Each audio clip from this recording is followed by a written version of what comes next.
Hello everyone, it is April 26, 2020. It's another installment of Star Wars Life During Wartime, which is a tabletop role-playing game that we're playing over Roll20. Currently we're waiting for the players to hop on.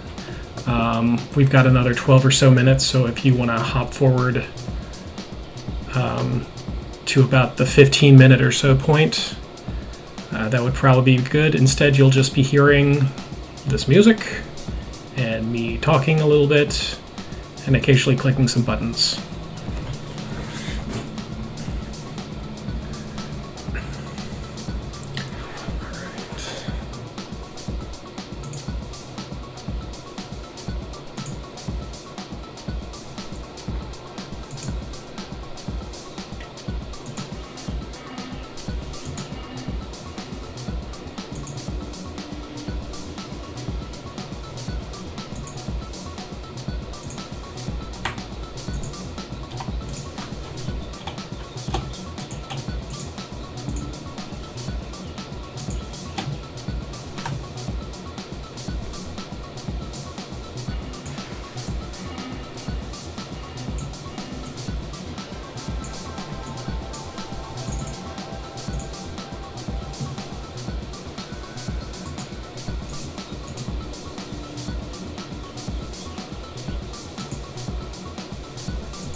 Hey, looks like Circle Master just hopped on. How's it going? Doing alright, how are you? Hanging in there. Once again, I am waiting with bated breath to see how Roll20 behaves tonight. I'm gonna guess poorly. Yeah, that I think is a safe bet.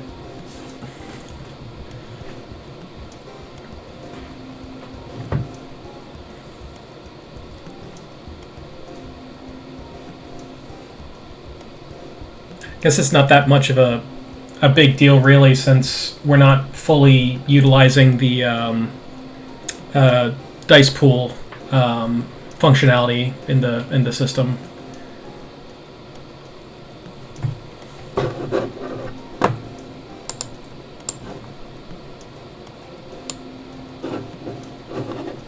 I'm pretty confident that I forgot to spend XP, so I'm hoping I might do that. Yes, Yeah. I apparently have 42 unused XP.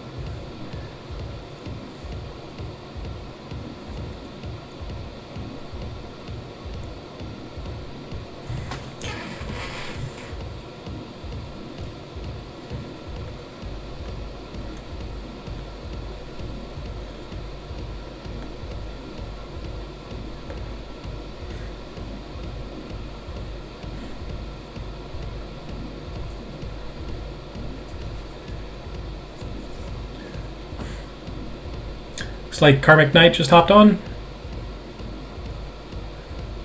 Hello, yes, hello. How's it going?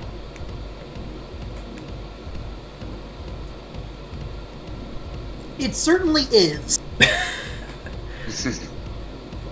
That sounds like that's the response of the month. I mean, that's always my response because I have a high standard to be able to saying good, just as a personal rule. I've started saying I can't complain or I won't complain. That's my go-to. But I've got to make some tough choices. Got to make some tough choices on who I am putting on the roster for the game I'm gonna.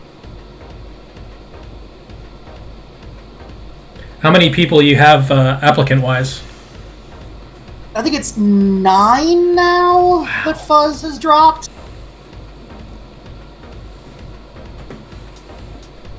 Yeah, that sounds like they're gonna... How many are you thinking about running?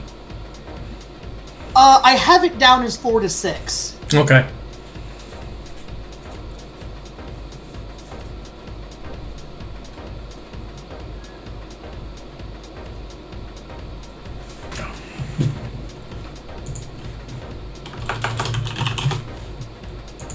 Alright, I'm doing the really boring thing and just buying more skills. Yes. Because the next 2 specialization, perks, talents, whatever, are really boring, and I don't want to spend 40 XP on really boring stuff. I'm pretty sure I just bought Dedication is the thing I did. I don't know if that was last time or the time before. What is the maximum number of XP we could have earned? Do you happen to know that offhand? From the last session, 20... Like, total. Oh, I have no idea. Total. I think Darius's is a good litmus test. 134, it looks like. Ooh, I don't know what the fuck that. I'm Alright, at 42, or at least that's what I have on my character creator Yeah, I have 170. telling me. Oh, then... oh, wait, I see Well, you've he been has posting the most. 171. So yeah, it's probably in that area. Alright, that'll work then. Alright, then definitely last thing I did was buy 4 agility.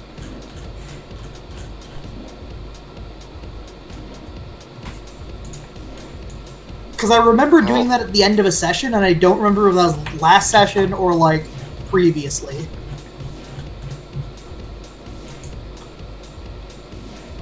Actually, you know what? There were fucking VODs I can check.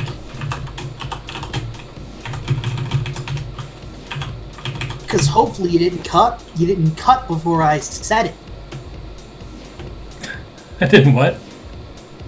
Hopefully you didn't end your broadcast before I said, oh man, should I get a useful skill or get a 5th 4? Ooh, good question. Get a 5th 3. I was gonna say, how in the world do you have 5 attributes of 4?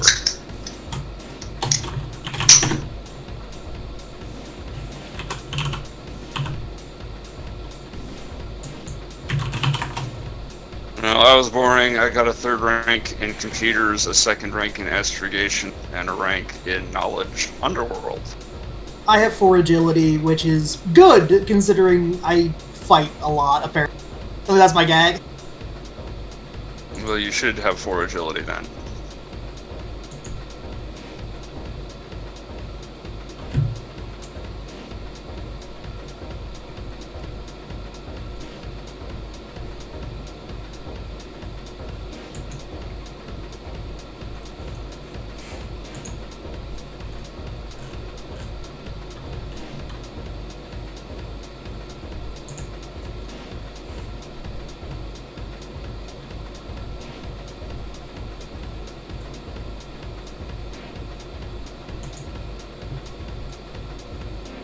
Oh yeah, I was doing Gan's morality because I'm forcing all of my players to do morality in a different...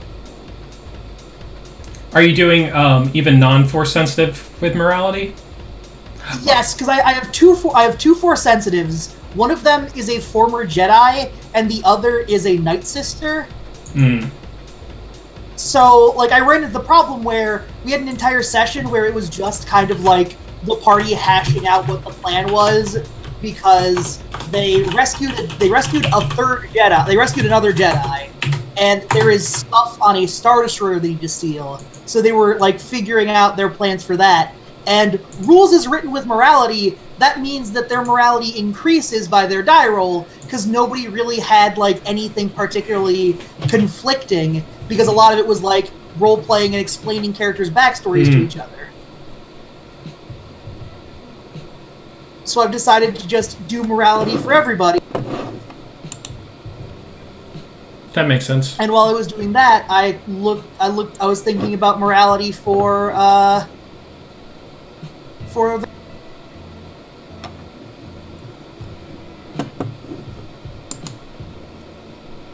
Looks like Ramba just joined. I think we're waiting on Darius now. Give him a little bit of time. Continue to shoot the shit. How's it going, Ramba? I'm fine, yeah. We're all hanging in there. God, I'm so proud of this dumb fucking Lando Calrissian Photoshop.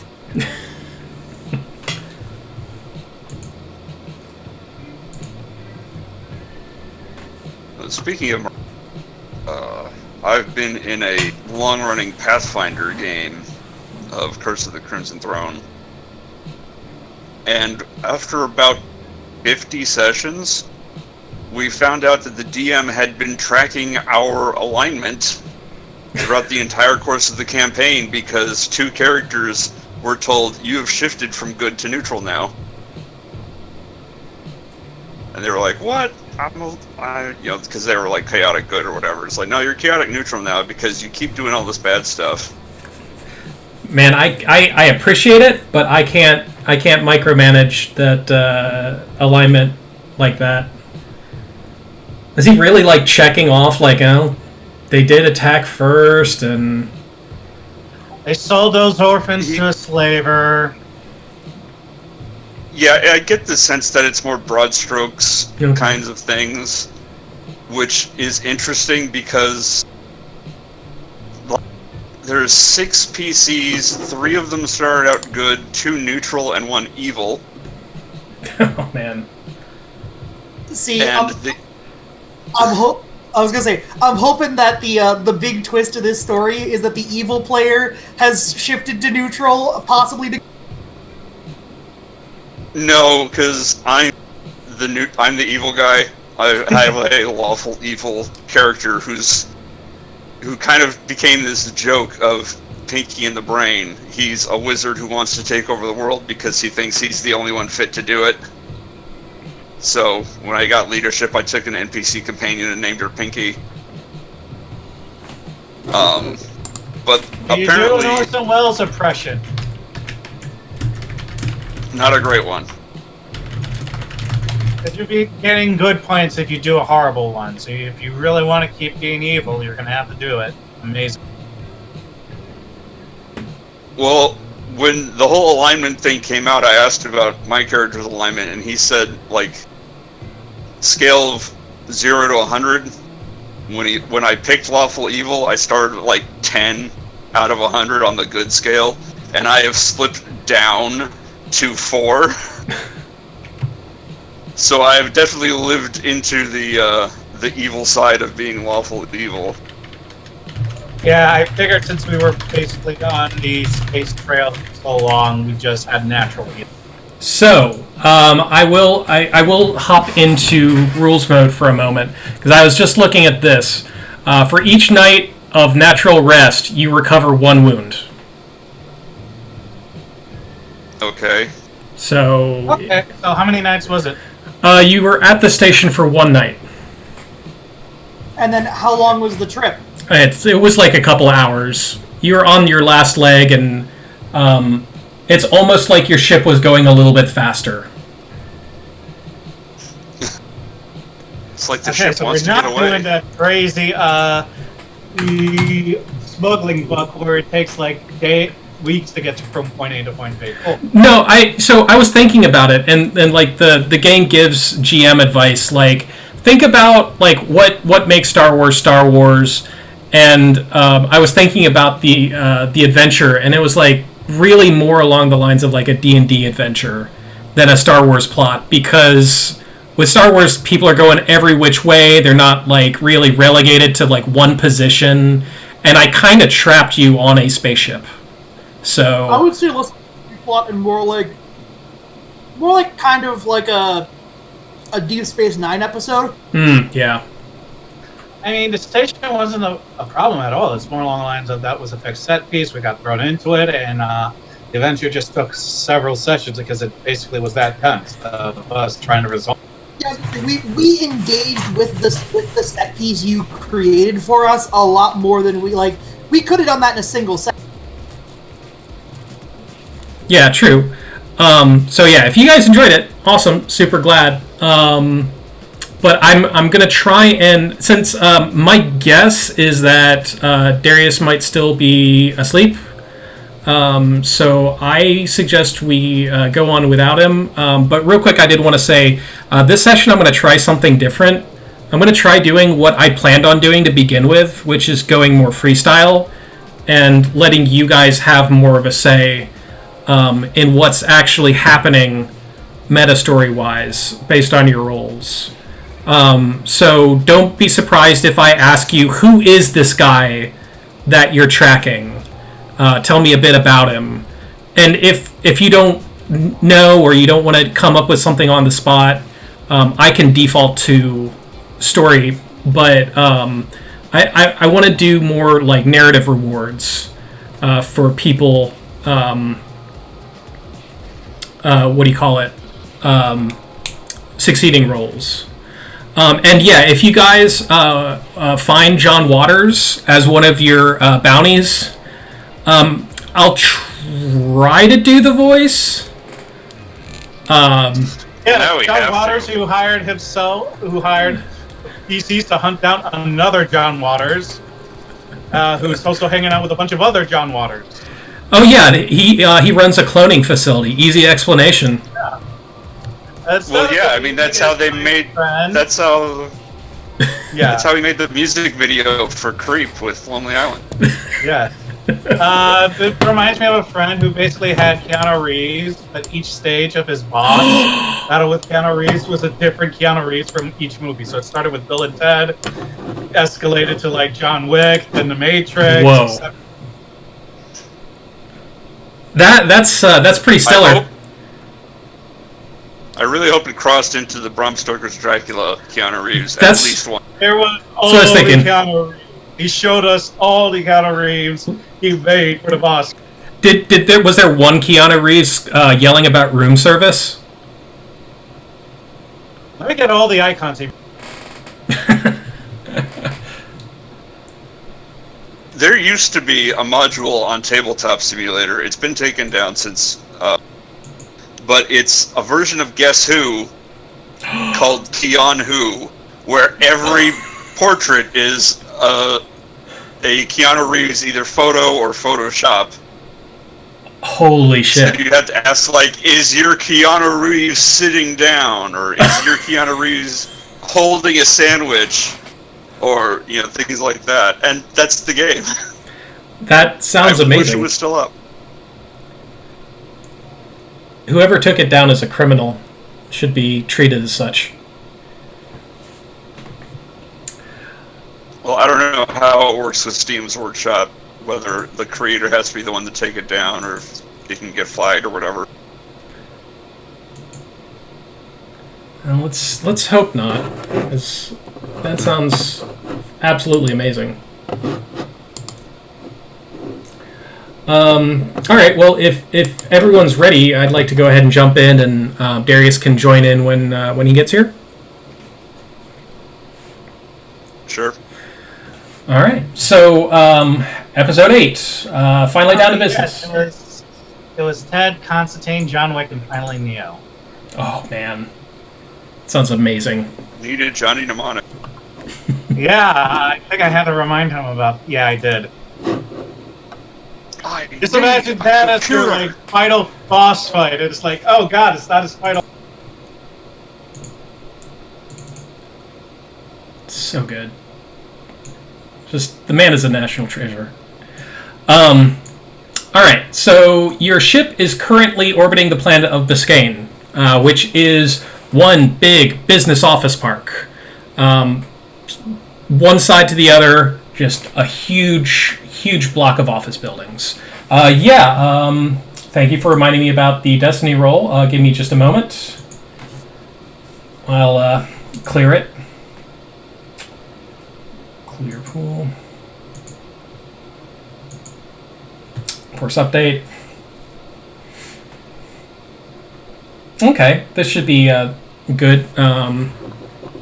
So 3 light side, 2 dark side. So yeah, you're currently actually being responsive. Hey, you've jinxed us. Now it is going to die. Yep. Good. Please don't die. So look, I have come to love the dice roll bot. I've come to love the dice bot. It is. Yeah, it ain't bad. So yeah, you come out of light speed or hyperspace, and you're orbiting the planet. You get a flashing light signaling that you are being hailed.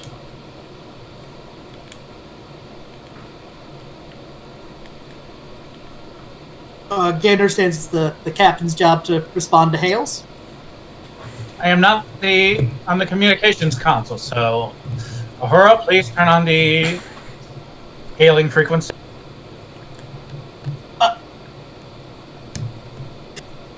Gand is I'm going to pretend that.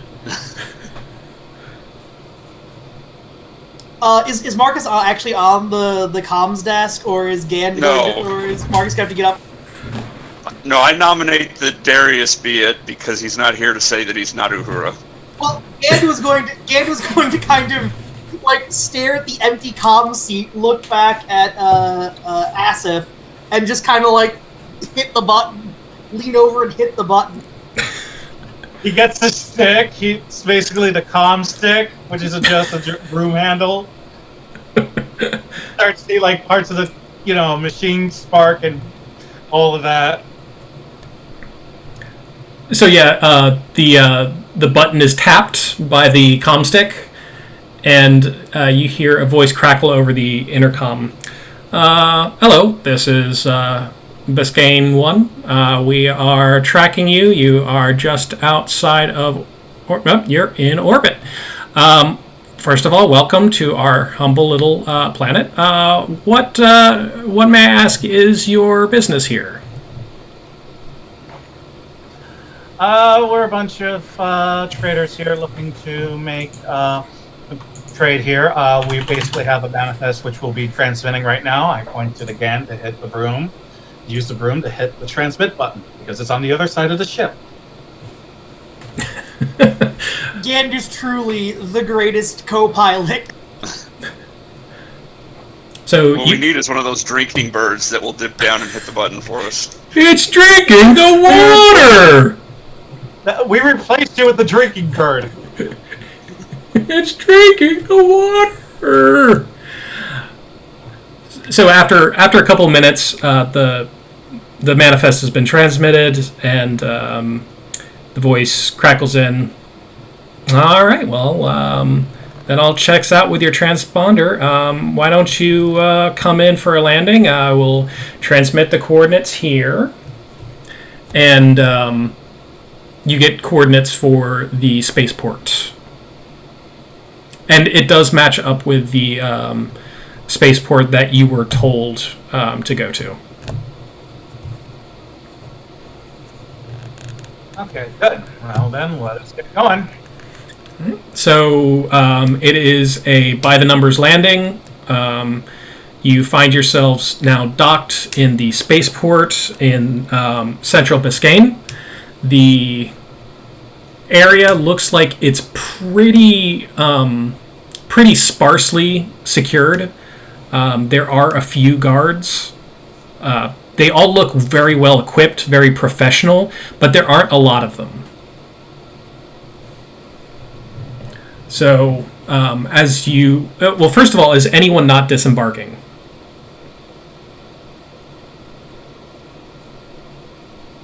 I think we're all disembarking. I mean, we've been in this ship. Now we're finally on Earth.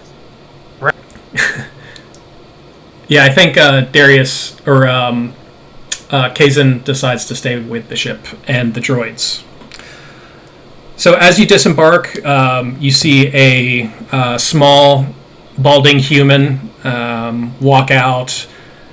He just kind of holds out his arms and says, Greetings, and welcome to Bescane 1. We are the premier spaceport on the planet, and we hope that everything will be to your liking here. First things first, we are going to have to scan your ship just to make sure that everything on the manifest is on the up and up. I hope that's okay with you. Sure, that's good, I guess. So he understands procedure. He nods to a couple of technicians who, once again, very well outfitted, but there are only two of them.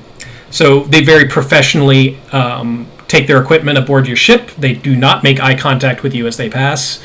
And any attempts to make small talk with them will fail spectacularly. Gand is going to try and fail spectacularly. Well, all you can do is you can't even talk over them listening to Billy. Yeah, how are they going to stop Gand from asking them questions about their detection devices and? Oh, so is Gand gonna follow them around the ship? Yep. So they both very mechanically go about their business. They are scanning crates. They're making sure that there are no hidden objects on your ship. And I think this is where we probably want to... When they start looking for hidden objects, Gand is going to be very, very... Gand wishes to project an image of, well, I certainly hope... Gand certainly hopes there are not hidden objects on this ship. Gand did only recently join the crew of this ship. Unless they find Gan's can of Pringles. Gan would be very pleased with that. He's been losing it for several days. Gan needs that can of Pringles in order to breathe. Gan does not have lungs, you see. Gan produces oxygen. Gan produces oxygen through ingesting potatoes and salt. But specific kinds of potatoes, only known through a product called Pringles. It's already stale. Yeah, Gan can't eat just a regular potato. It has to be compressed potato mash. But the question is, once he pops, can he stop? Normal. He dies. No, what? Yes. You just created a better Pringles slogan. What if you stop, you die? We did just establish that Gan cannot breathe without eating Pringles. That's your slogan for Pringles. Oh. Required to respire.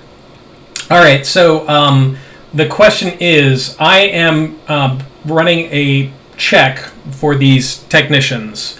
The question I have for you guys is, do you want to upgrade? Yes, dear God, yes. Gan will upgrade. Gan is also desperately hoping that Gan will add a setback die to their. You have.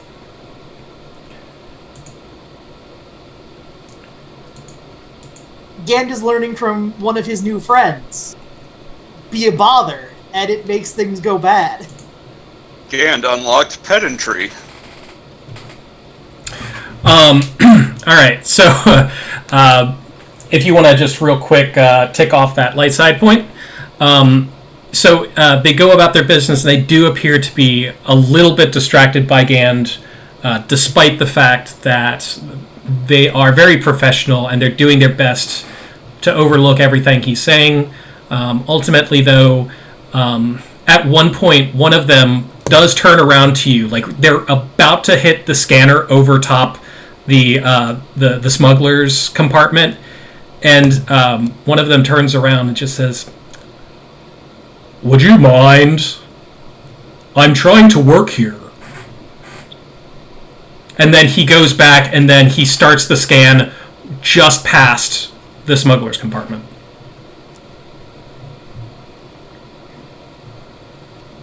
So, as they're scanning, what's everyone else doing? I figured I'd be out with the captain. I thought that the person greeting us would have more to say. Is he just standing there awkwardly silent while the scanning crew does their scan? Oh no, he's giving us a full spiel about all the stuff you can do here. Yeah, you can have a new coffee. Coffee shops have been determined to decrease actual work efficacy by 10%. So we banned them. It's been at least five cycles since we've had a solid coffee shop here. I think you'll find the workers a little bit more obedient and a little less. What's the word? What's the agitated? No, yeah. Caffeinated? Yeah, also true. They don't have that distinct personality that really gets in the way of following instructions from their supervisors. Just a really, really docile group here.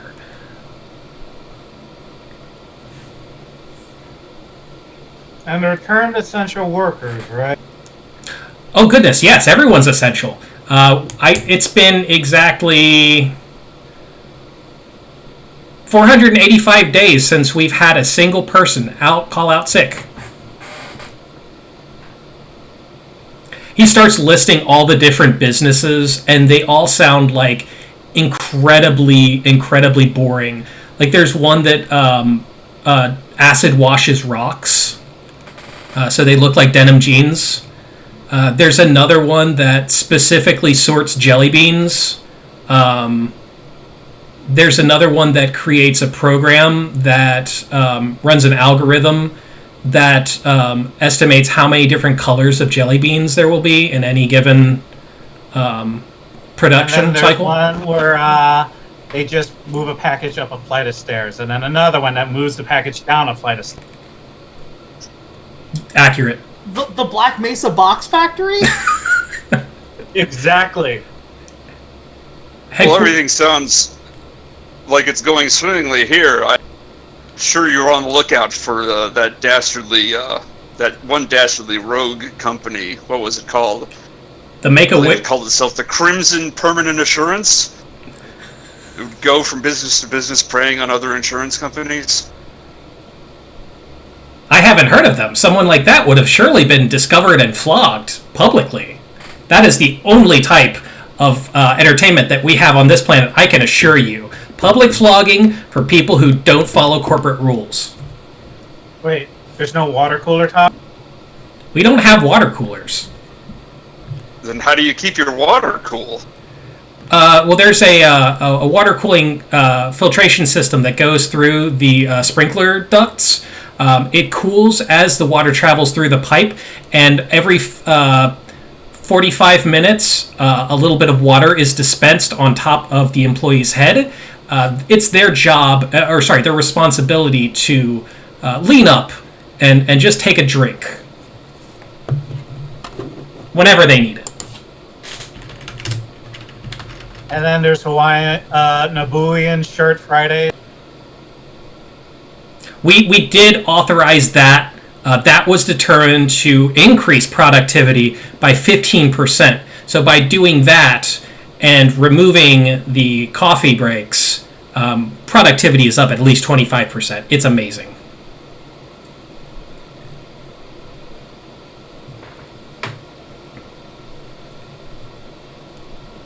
So at this point, the two mechanics step off the ship.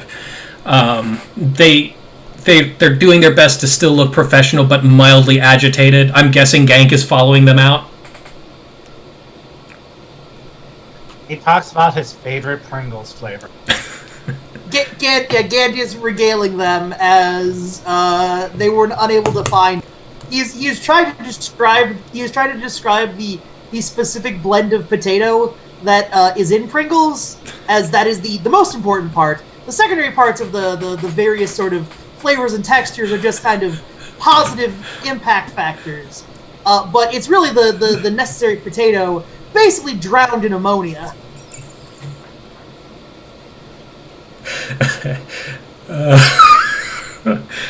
The looks on their faces are barely contained rage as they're constantly forced to listen to this. They would much rather be hearing about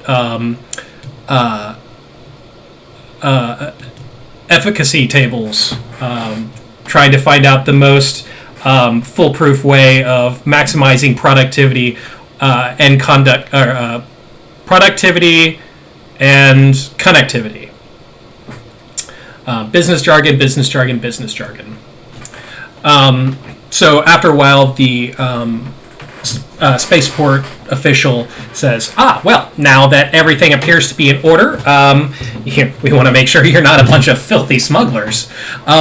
We want to make sure that everything you need is at your disposal. Spaceport docking fees are 500 credits a day. The initial 100 credit charge is applied for use should you leave by the end of the day.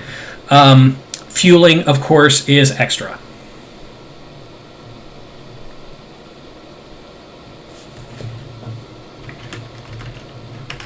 Aha. Oh yes, Gant recalls this aspect of being on board a ship. Paying for things.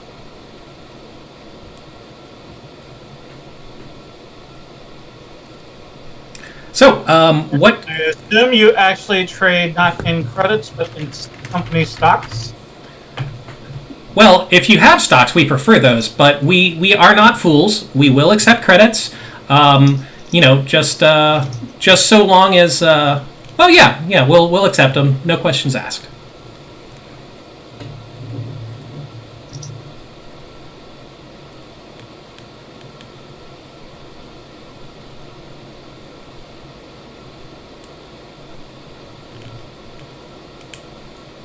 So, is there anything else I can assist you with, or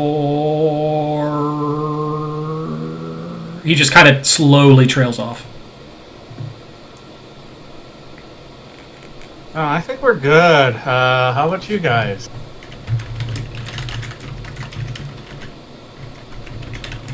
Gant is wondering as to the presence of any Imperial army or Imperial officials on this planet, some such so that Gand may perform his chosen profession as an independent contractor, responding to those who jump bail.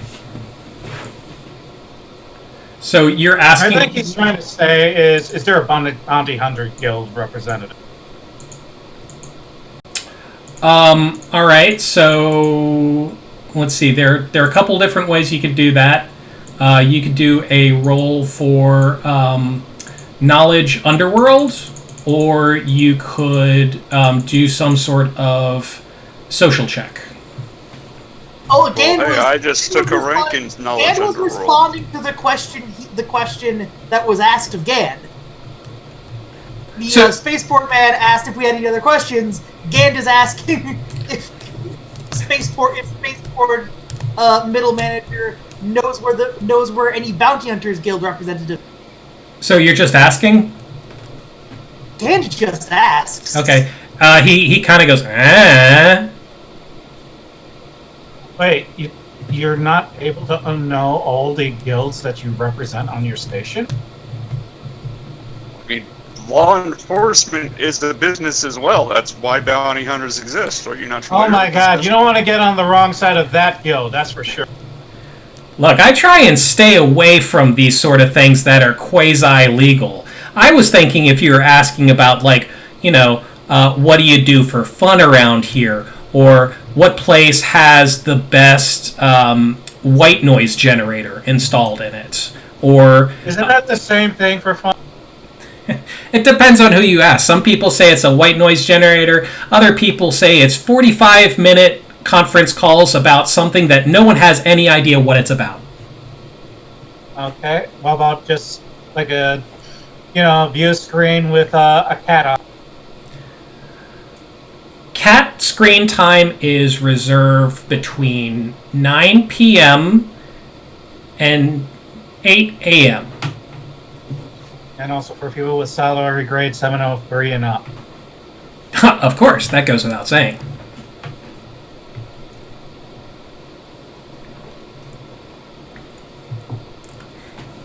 Yeah, if you want to get more useful information out of this guy, you might need to make a roll of some sort.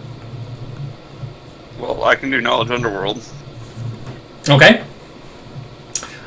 So I'm gonna say, what kind of information are you looking for? Like general information, specific information?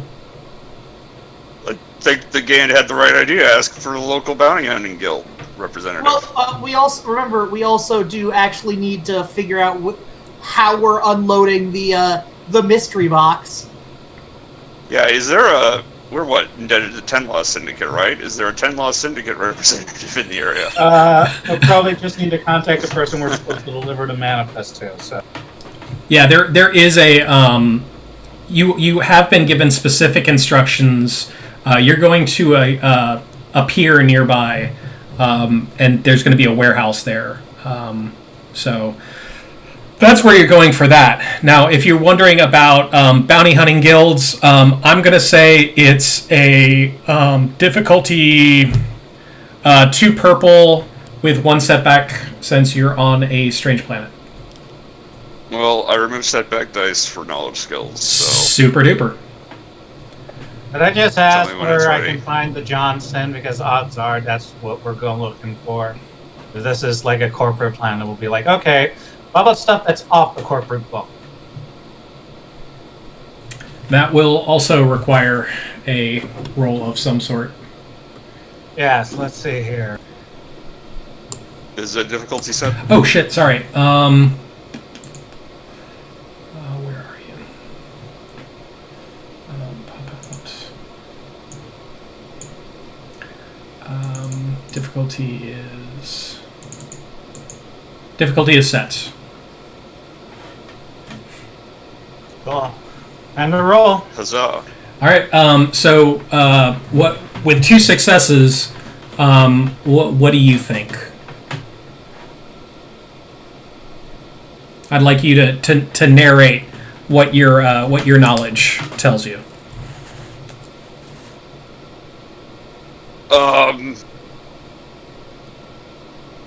Given the academic nature of his knowledge, I think that it would be the result of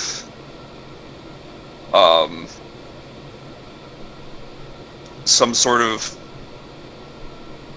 probably almost historical reference to organized crime, kind of like if you referenced Al Capone today, where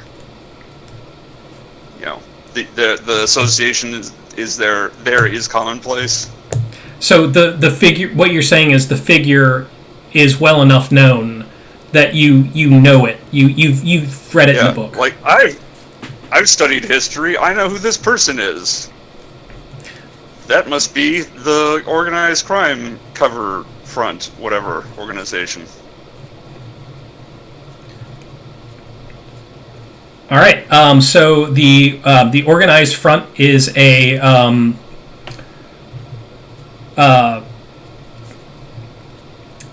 it's a business. It's a business. Called the Exchange. It's what?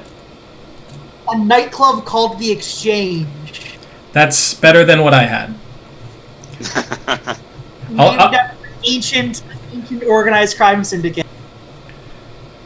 The New York Stock Exchange, yes, well known. All right, so I was talking about KOTOR, but all right. The Bounty Hunters Guild is a business known as the Exchange. They make medium quality garments, but like they charge like exorbitant prices for them. And there is in fact an outlet store not too far away, where most of the employees on this planet get their work threads.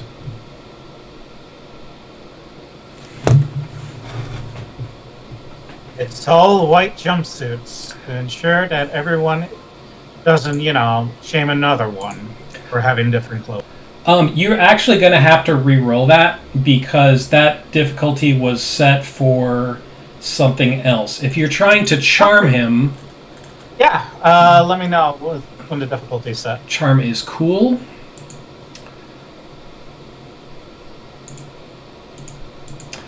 Are you going to upgrade? Let's see.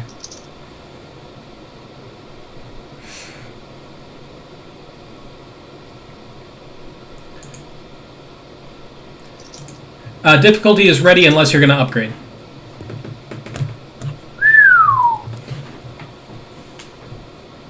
All right. Also, there is a sample He conversation just starts from talking the about exchange. It's not just the exchange, but also a community center where all those damn kids with skateboards. So I'm sorry, I missed that last part. What was that? He just starts mentioning a community center where all those kids with skateboards are around. Yeah. Okay. Yeah. So yeah, the old Bulldar Jogger Rubber Factory. We tried to close it down, but those darn hoverboard kids, they're just too good at paperwork. They're untouchable. Yes, and then they hoverboard all around the place, especially at places where you put down a sign that says no hoverboard. I mean, you'd think that children these days would respect the sign, but apparently they don't. Maybe you need to get a bigger sign. How big are you suggesting? We've already increased the size of the sign 3 times. Maybe it's more of a literacy issue. How many languages is the sign in? Just one? Oh, you got to cover more than just one. You need redundancy. You got to have backup signs in backup languages. What about a way to beam the message directly into someone's brain? That seems like that would be efficient and cost-effective. Not Yes, at all, because then you're talking about a per-person cost. A sign, you build it once and it's there. You don't have to pay additional to have more people read the same sign. And think about it. You're I mean, going to have to pay to beam the brain message into each different brain. Well, the big thing is initial, capital cost to just do that. Imagine the R&D. This quarter's coming to an end, and I'm sure no one's manager is going to want to divert funding to get that going. Yeah, but then because of how competitive. Then we could sell ads. While we're in there giving the message, we can also sell ads for, Will Poundkin Snacky Snacks or The Exchange.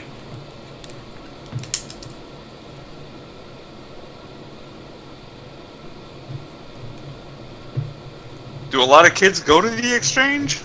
No, but we bet they would if we started beaming instructions into their brain for them to do that. I still think the marginal costs on it are going to kill you. Stick with the sign. It's a higher fixed cost, but zero marginal cost.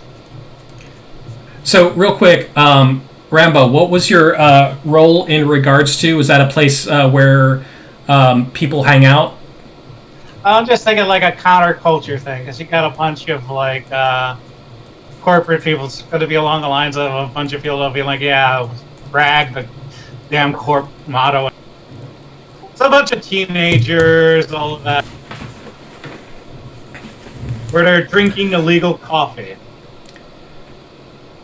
They're blasting jizz rap at all hours of the day. I don't think we want to talk about kids blasting jizz anything. Well, they're all 18 or plus. Yes, and meanwhile, you got what's a corporate safe person, like Jimmy Buff? What was that? You cut out at the end there. I was thinking of what would be like corporate safe music, like Jimmy Buff. Yeah, I was thinking like Jimmy Buffett or like, no. Like completely sterilized Muzak versions of contemporary songs. Like, I think the worst thing I've heard in a grocery store was a Muzak version of Snoop Dogg. And that blew my mind. So yeah, so the equivalent of that. Like Muzak Dead Kennedys or something. Oh my god! That fucking hurts! Community center is just like place from Hacker. Oh yeah, what was that place where they had like all the screens of like the people telling you all you have to do is record the notes a phone makes, and then you can just play it back, and the phone will thank you put your money in. I mean, that was true for a long time. Probably not in like the early mid-90s, right? I don't know when they actually upgraded payphones to not be vulnerable to that. What was that called? Payphones Freaking? didn't have much of a life. Yeah. Nice. And there were people who learned to whistle the right tone, so they just whistle into the phone and it takes a call. Yeah, that was been around since the 50s. Oh, so you could really pay for a phone call with a tune. Nice. So it seems like the places that you've discovered are the Exchange, which is the front for the Bounty Hunters Guild, the Bulldog Jar Rubber Factory, which is the community center where all the kids hang out. That's always constantly under threat from being bought out by the corporate chads. And then, of course, the location of the drop point. Yes. Are we going to be under suspicion after this conversation? Why doesn't everyone give me a difficulty is set for Knowledge Underworld? Knowledge Underworld? Sure. As you see. Marcus knows all. Good thing Marcus knows it. So it is customary to slip. If you ever ask anything like this, best to probably slip some credits to the person, just in case. Doesn't have to be a lot. Like, do we have credits to slip to anybody? At this point, I don't know what everyone's inventory is.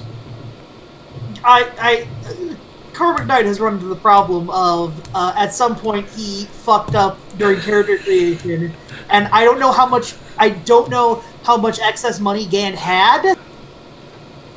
I had the list of Gan's stuff, and then I accidentally deleted the sheet via means that are a bit embarrassing. But Gan had a small amount of extra money because I took extra money as my.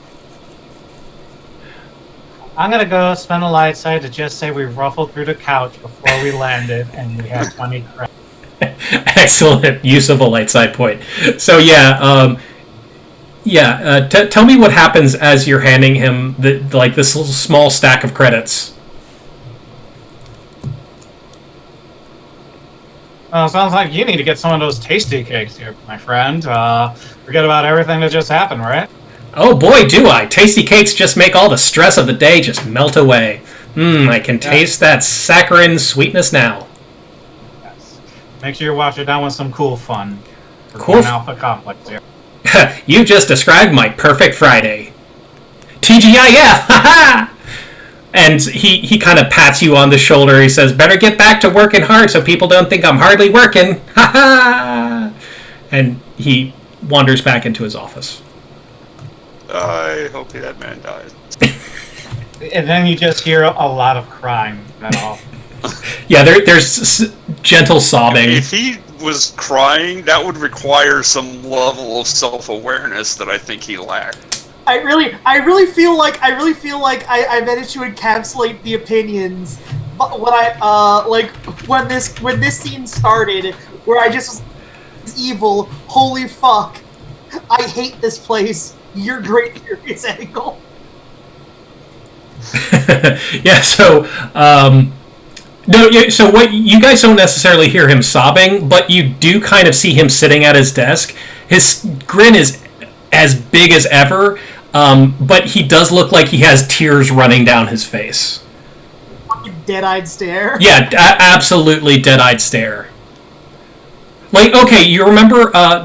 Do you guys remember the first season of Venture Brothers with Mr. Brisby, the guy in the wheelchair who had a stroke?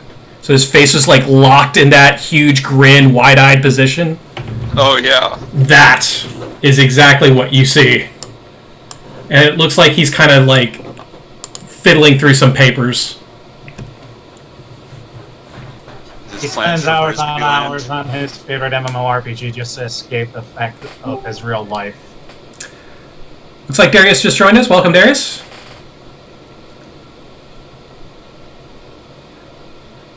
To answer your question, you are... Oh, worse. Yeah, you're on a... Way worse. You're on a planet that is one big office block. And you just met a guy who says things like working hard or hardly working, or think outside the box, let's circle back, as I stated in my email. Work smarter, not harder. No, that's a good one. All right? I don't want to hear it. Have you seen my T-shirt? Yeah, constantly quoting Office Space. Looks like someone has a case of the Mondays. You got that TPS report done? Yeah, pretty much all of that. But you did manage to get the name and general location of the Bounty Hunters Guild, the location and name of the Counterculture Hangout, and you also have the name and location of your delivery point, which is Otis's Docks.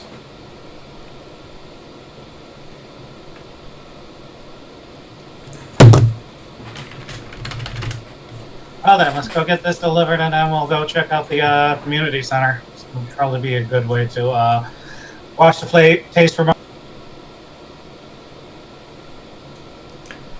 So you have 50 fairly large boxes to deliver. And it's not exactly across town, but on foot it's going to be about 30 minutes. Much quicker by a vehicle. Well, Marcus spent all of his money in character creation and has yet to get any money from any source. So somebody else gets to pay for transportation. Gand has a gun. But Gand feels that the well-equipped police forces of this place are not the usual comedy outer rim, find the richest man and borrow his equipment types of people.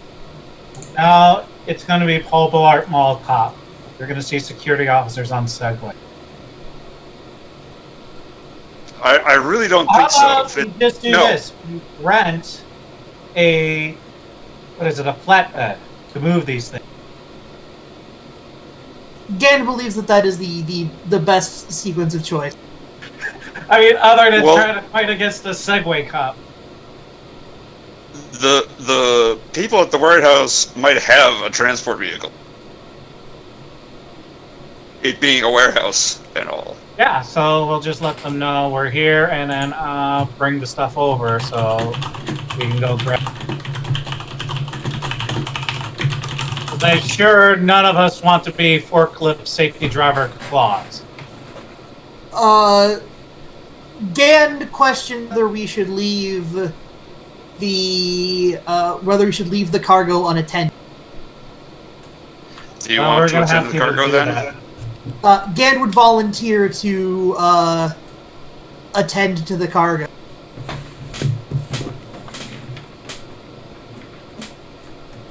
There, problem solved. Please do not get into any firefights without Gand. Gand would be very disappointed in you.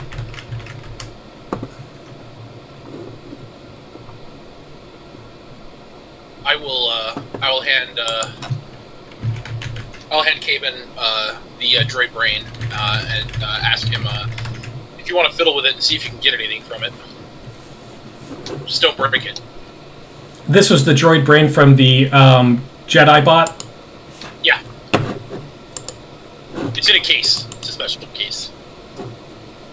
Gotcha. Gand now has a project while you go and try and get us to have a free transportation of these goods.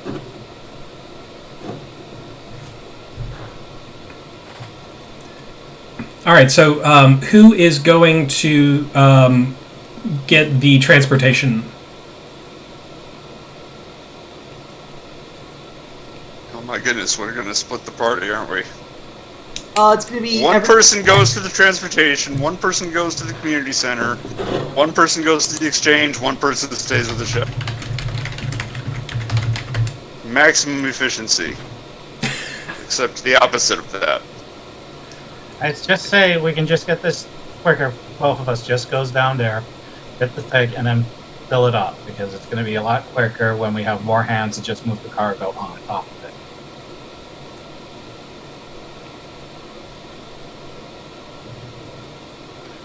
Or we can just make the droids all carry it over. You mean the one droid that has arms and the astromech? Yes, we'll just tie it to the astromech. That is how I ended a Star Wars campaign once. He does have little tiny rockets. An Izilmari, a stealth field generator, a hover sled, and an astromech droid. You just described my perfect Friday night. Well, you let it trundle up to your force enemy who can't see it coming, and the moment he's in the stealth field, you'll be able to tell because his eyes go real wide, and that's the moment you shoot him in the fucking head with a sniper rifle.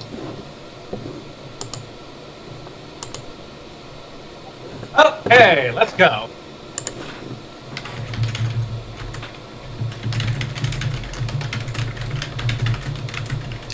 So what exactly... Have you guys determined what the plan is? We're going to get a flatbed, and we're going to move the cargo over. Preferably a flatbed that we don't have to pay for. All right. From the warehouse that that is expecting the delivery anyway. So just before you exit the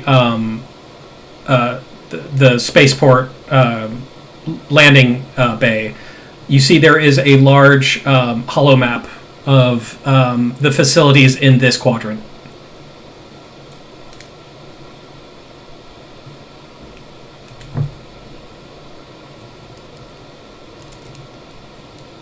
Let's examine the map then.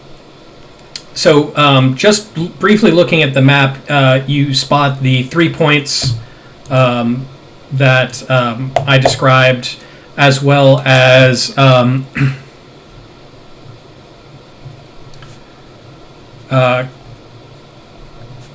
Crazy Rimlar's hover vehicles.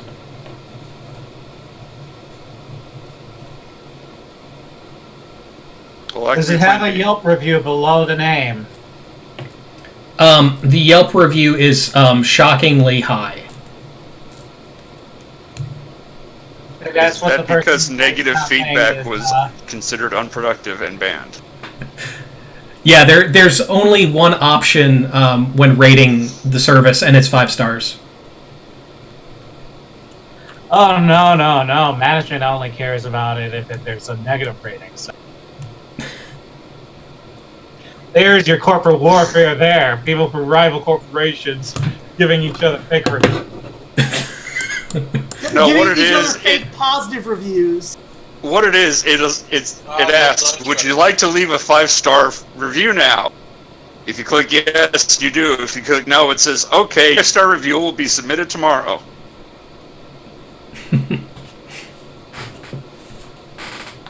So yeah, shockingly high score. Well, Marcus still thinks it's a better idea to go to the actual recipient first.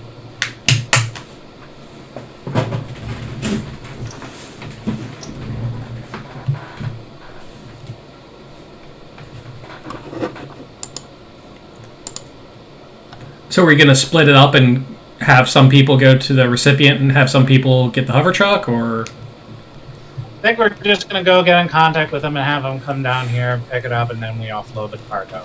Because that's probably going to be better. Yeah, the goal is to get the person we're taking the cargo to provide us with a hover vehicle, so we don't have to rent one. All right, so you're heading to the Otis's docks. Yep. Yes. All right, so you take the quick jaunt through the streets that are just lined with businesses. Most of the businesses, again, don't really look like they serve any particular function, or any useful function, rather. A lot of them are shockingly specific functions that no one in their right mind would care about. But eventually you do make it to the docks, and it is a lovely sunny day, which is a beautiful contrast to the time that you spent on a ship for over 24 hours. Outside, you see a couple of men wearing finely crafted suits. They appear to be private security guards, and they're human in species.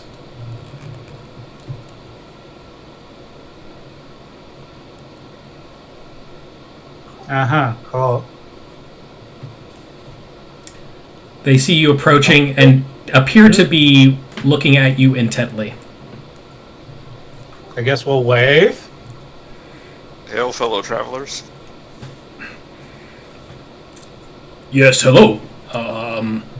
What can we help you gentlemen with today?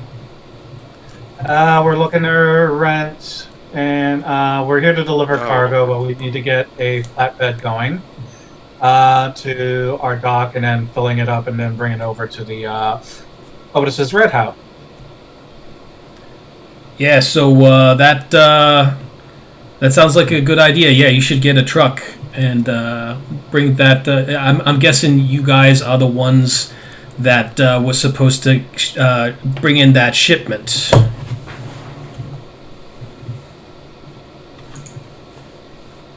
Yeah, you might want to get on that. We were expecting you yesterday.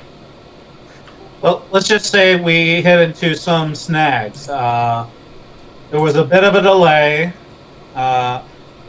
Long story short, basically, a sort of thing that sounds like something out of a HoloNet. I don't care. Let me stop you right there. I don't exactly care. But I do care about getting the shipment that you guys owe us, so that I can keep my job for a little bit longer.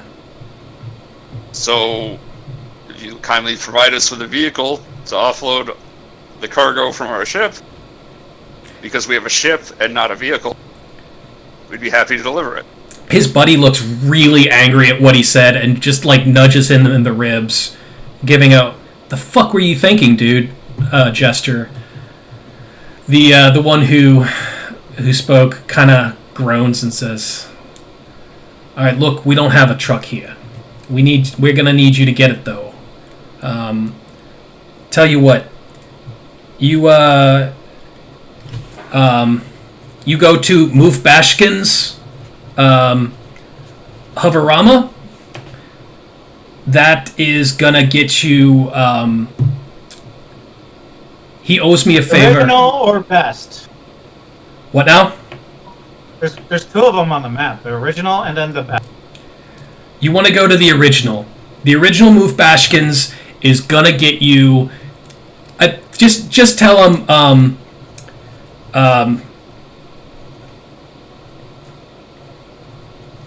Biff Wernhorn sent you.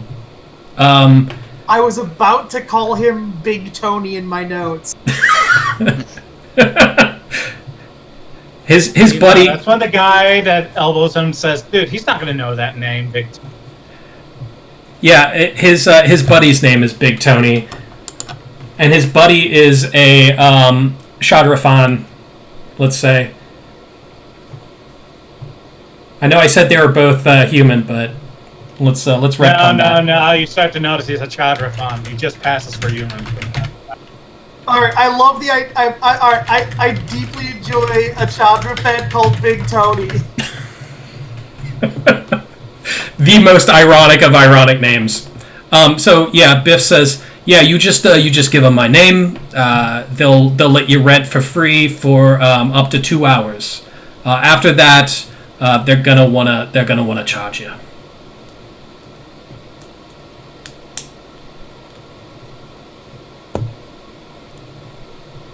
Okay, I guess we can get this done in 2 hours. So let's go.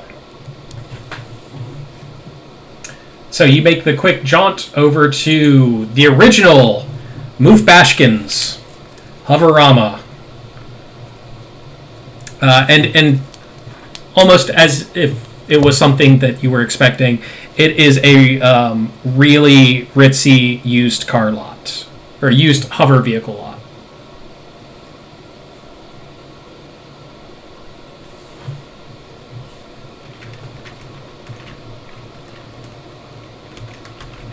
Yes, and then we get a droid in a very dirty three-piece suit. Yeah, the three. On every. The three-piece suit is part of a chassis painting, and the droid kind of wheels up to you. Ah, yes. How can I help you? What can I get for you today? Yeah, Biff Wernhorn sent us here to get a thing we can rent. Ah, that's a name I haven't heard in a while. In a long while. Well, if you'll follow me, he starts moving to the back of the lot. E3PS. It's really good.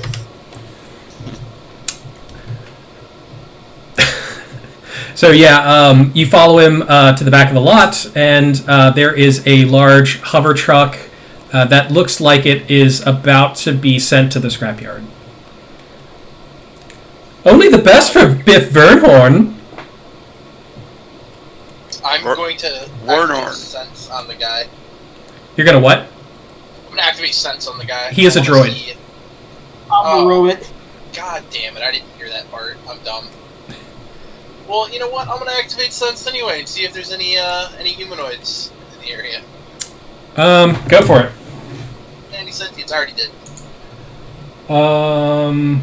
Are you using that just the one? So it's short. Yeah, I don't have any of the advanced ones, so it's short. Just short. It's basically just you guys, but you can see a bunch of like mechanics working on stuff in a nearby garage. There are lots of people that are looking at the more expensive, better functioning looking hover vehicles.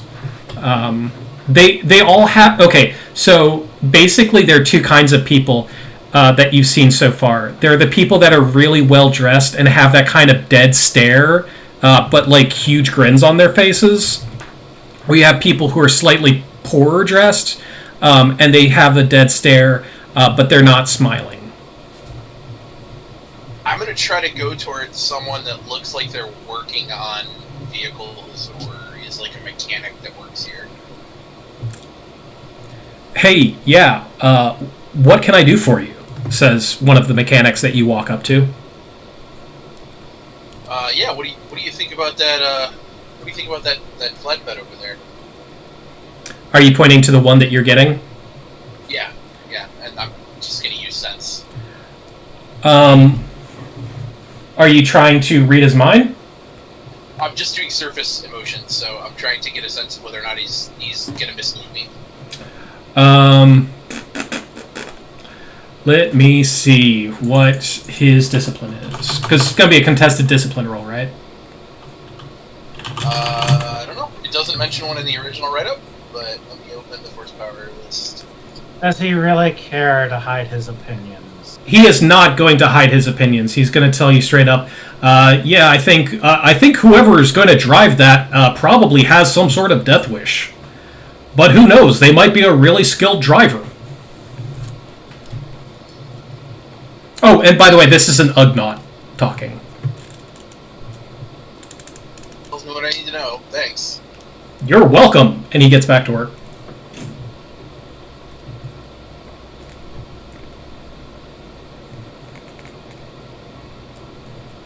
Listen to foreigner music version. What are you saying? Muzak by the band Foreigner? No, it's not going to be that. It's going to be that. Who's that guy that did Cat Scratch Fever? That was Ted Nugent, right? Yeah, he's going to listen to Ted Nugent, but it's the music version of the Ted Nugent song. Oh my god. Yeah. So yeah, it's Wango Tango, was it? I think that was, or the Wango Z Tango, whatever yeah, that or one Cat was. Scratch Fever, either or. Yeah. So so the droid is like, well, I suppose I could give it to you for, let's say, because Biff is such a good friend of mine, and I'll let you use it for 3 hours. But if you come back after that, you're going to have to pay me 1,000 credits, or I'll break your toes. We realize he can't even bend down. Oh no, I'll get that guy to do it. He points to a mechanic that's basically like one basilisk standing or on another basilisk's shoulder. 8 arms?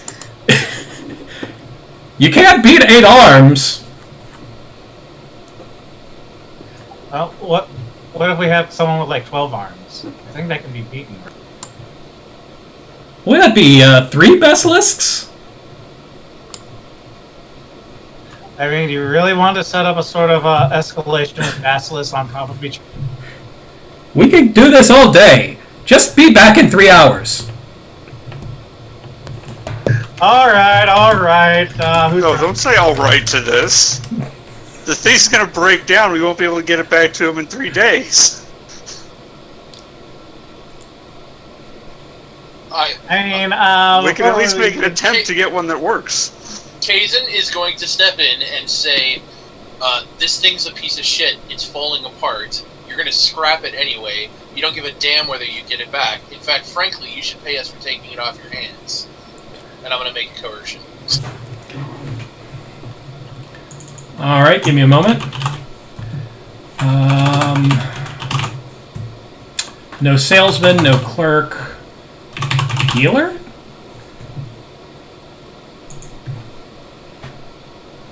Merchant. Let's see how bad this droid is at negotiation. It's going to be disciplined. Yeah.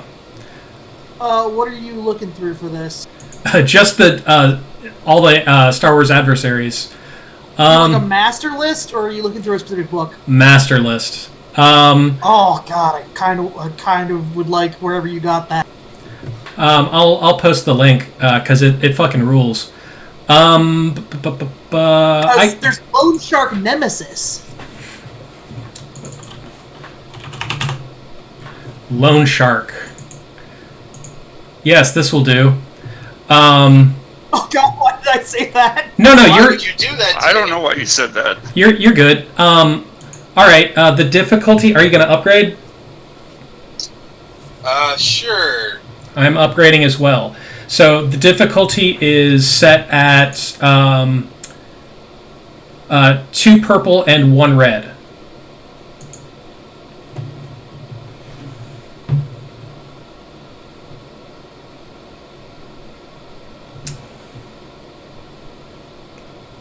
Oh my. God damn it. So what do you want to do with that triumph? Let's see. So, I will spend the triumph and the advantage narratively. I'm gonna say that he doesn't buy into it. Maybe because he needs it for inventory, or maybe it's just I don't know, the boss's sister's car and they can't actually get rid of it or something. But instead, he'll give us one that's less likely to break down. He still has to have it back in a certain amount of time, but he's going to give us one that's in better condition. All right. So I can work with that. So he says, "Tell you what, I trust your face. I like your face. So I'm going to do this for you." So he kind of totters over to another truck, which is slightly less beaten up. He says, "It looks like a hunk of junk, but it's not. It's really very good." He opens up the hood. Anyone who wants to make a mechanics check, I've set the difficulty to 2 purple. There's no engine Why inside, have is the there? disruptor pistol?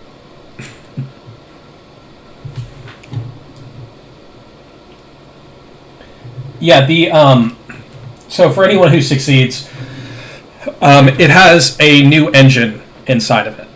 All the insides look pristine. It's only the exterior that is covered in oil and grease and looks like mild blaster fire. This one will do much better. It's less likely to break down, and we're sure to get it back. So, take this. Be back in 3 hours, not a second less. I'm starting the timer now. And then we all rush to get into the Let's car. go in. So yeah, as his eyes turn into little LED countdown clocks, you all race back into the slightly better hover truck. So do we do a smash cut? Is there a point where we realize we actually have to use a screwdriver to turn on the... Yeah, but a screwdriver is provided. Were you saying smash cut?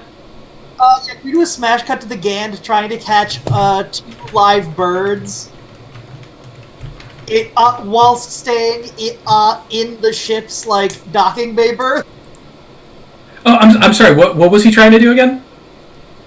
So Gand, while the rest of the crew is off collecting the transportation, Gand is trying to get a head start on checking what the omens are for these for his bounties he's got the fobs for, because the fobs are working and like are saying that they're on this planet, right? Yes. One is in close proximity, and the other is at slightly longer proximity. Well, which one's which? The close proximity is the smaller bounty, and the farther proximity is the bigger bounty. And these are going to our Tenloss Syndicate contact on planet. Yeah. Wanted to be sure, because we do also have a Bounty Hunters Guild location we could take them to. So, with that in mind, Gand is trying to catch a pair of birds.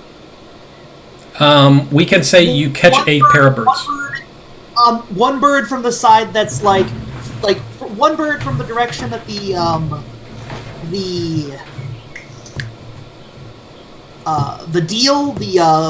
closer bounties from. One bird pointed more towards the other one, though he's not going to be super picky. They're so what do I have to roll to get this like entire comedy of errors started?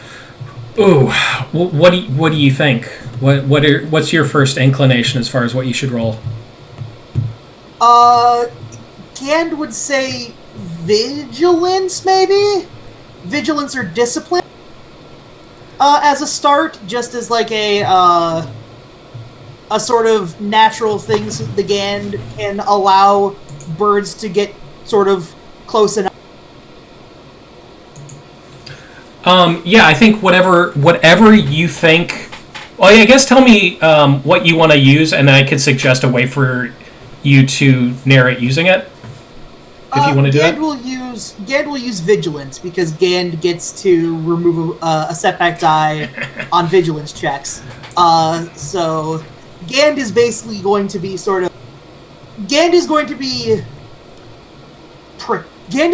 not pretending. Gand is going to be acting as kind of a guard to the ship whilst the rest of the crew is off getting the transportation. And while he is doing that, he is also, like, high alert, less on a threat coming to, like, steal the boxing, and more on a threat coming to, and more on more on birds, or if not birds, vermin. Gand does not know the ecology of this planet well enough yet to be able to determine what will be the best option, but once he sees some sort of small animal, something in tune with the nature of this planet, so that he can approach and capture it, and then see what the omens this planet has for capturing or potentially killing this bounty target. All right, so give me a see. You're saying vigilance. Give me a vigilance roll with 3 purple. Are you setting the difficulty or am I? I shall do it. It is set.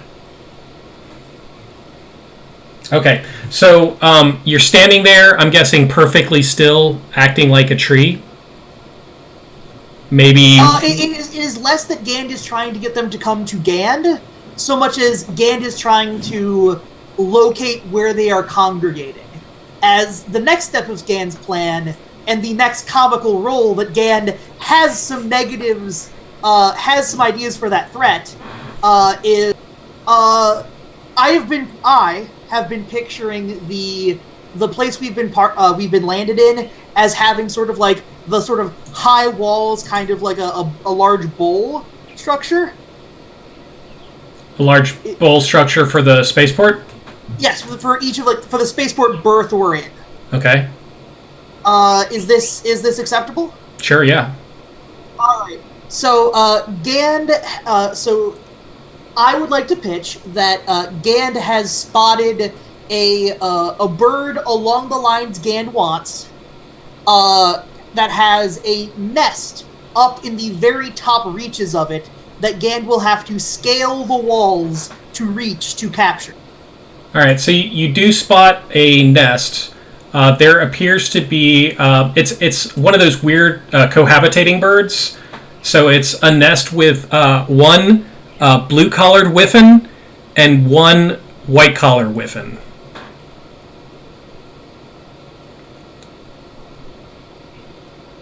And those are just a type of bird that's common in sort of rural, but also somewhat urban, somewhat rural areas. In the suburban zone. Yeah. So Gand would like to either stealth, coordination, or some combination of both to approach. And while this is happening, we have Gand would like to present a cutaway scene of the rest of the party riding in their hover truck back towards. Okay, yeah. So, real quick, tell me what skill you're using, and I'll tell you what the difficulty is.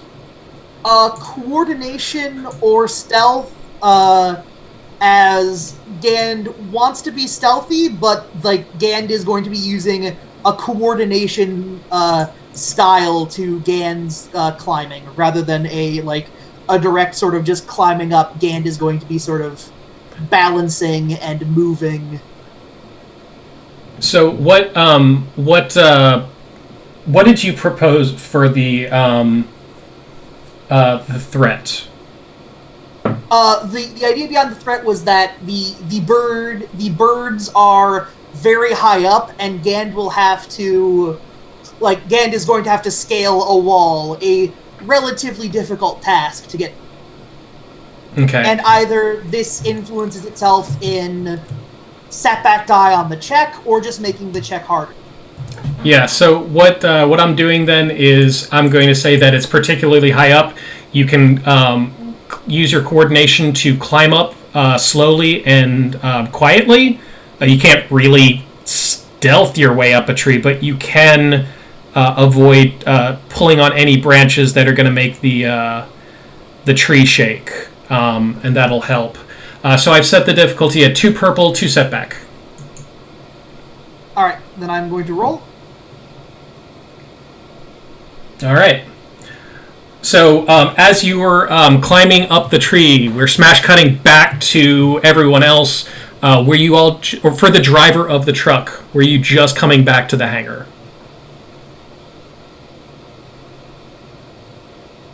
I guess who's driving? Bear is driving? Bear's driving?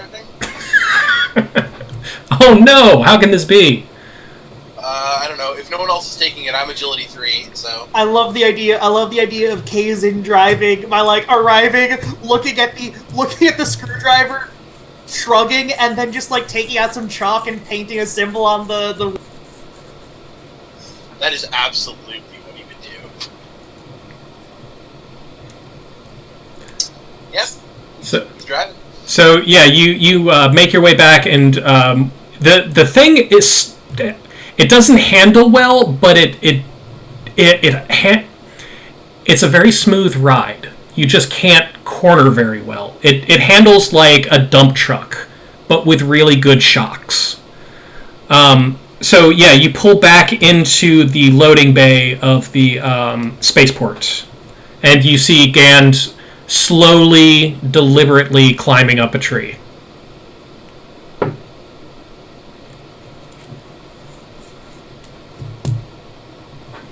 Well, that didn't take long.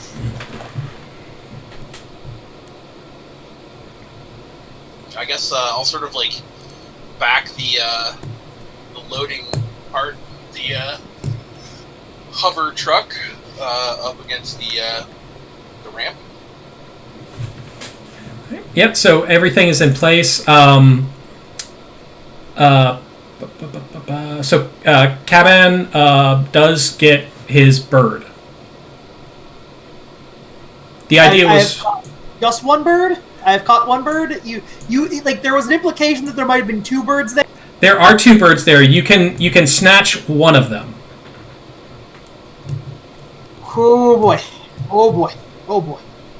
Time to flip a coin. Time for Gand to live life like a Gand-findsman. Heads is the blue collar, tails is the white collar. Coin is flipping, and it is heads. So that was, I'm sorry, blue collar or white collar? That would be the blue collar. All right. So yeah, that is the small bounty, I think, is what your ritual will eventually tell you when you Gand is going to be believing that the small bounty is the one we should be doing first, then. All right, so everyone else, I believe, meanwhile, is... as soon as Gand has caught the bird, like, Gand is realizing, oh wait, there's a fucking truck there? Gand has got the rifle out and is looking down the sights. Only to go, oh wait, no, this is the crew. This is expected. Yeah, just come down. Come help move.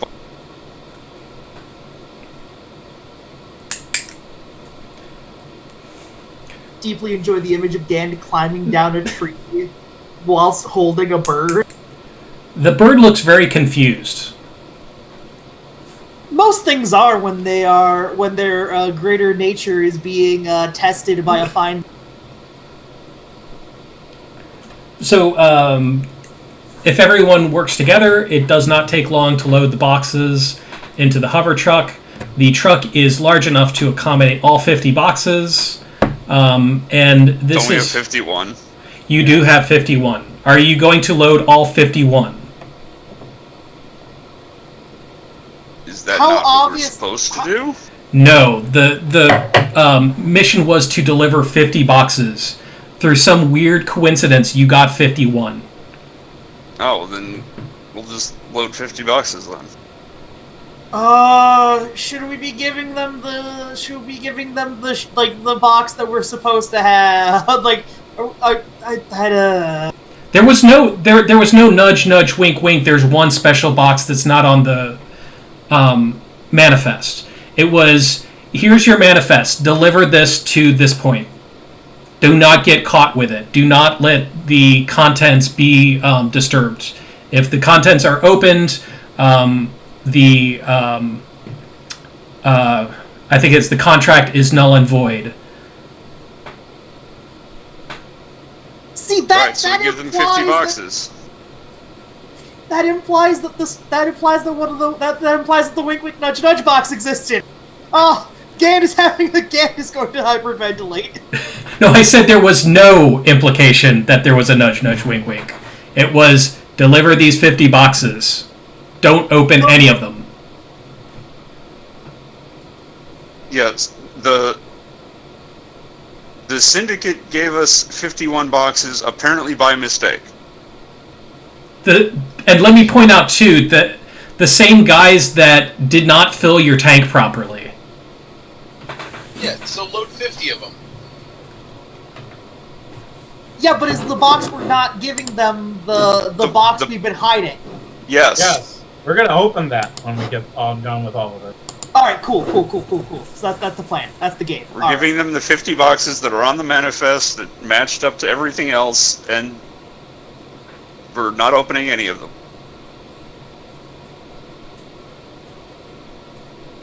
Gand is in. Gand believes. Gand's good. Okay, now just breathe, Gan. In and out, in and out. Hyperventilate. Can Gand hyperventilate? Gand, you're forgetting to breathe again. Where are your Pringles? Gand cannot actually hyperventilate, which is weird now that I'm thinking about it. No, he just gets panic attacks. That's it. He's a very anxious. I think it would be stress eating if the comparable concept to hyperventilating would be stress eating, I guess.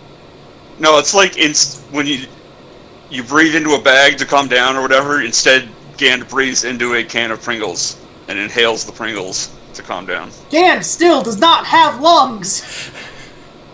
Oh, he just eats it. And is gonna need a Bowflex when this is all over. I know just where we can get one. You know a guy.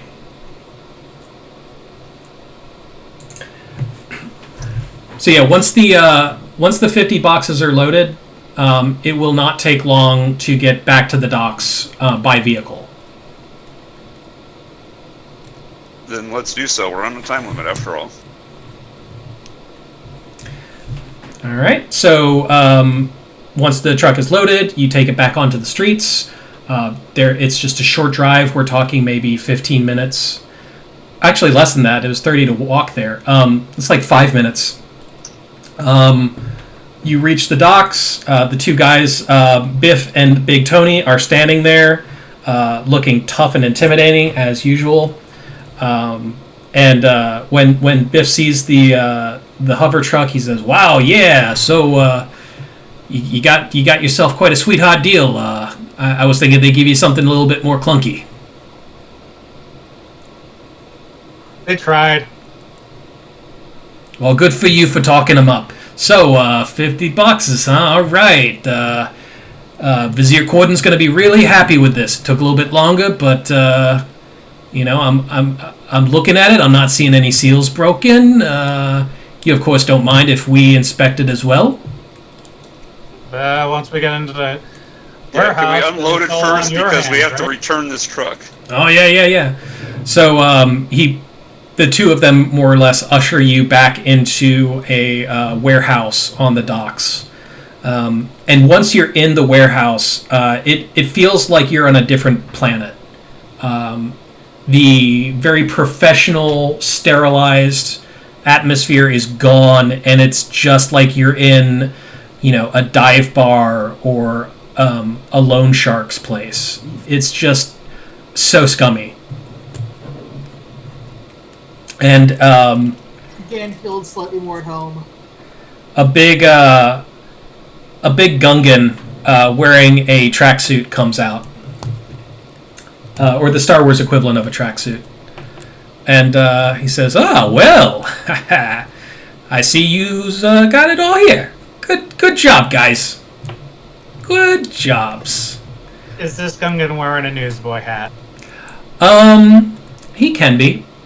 So he just kind If of. he's wearing a tracksuit, he needs to have that newsboy hat. Are you talking about like the Kangol? I think that's what they're called.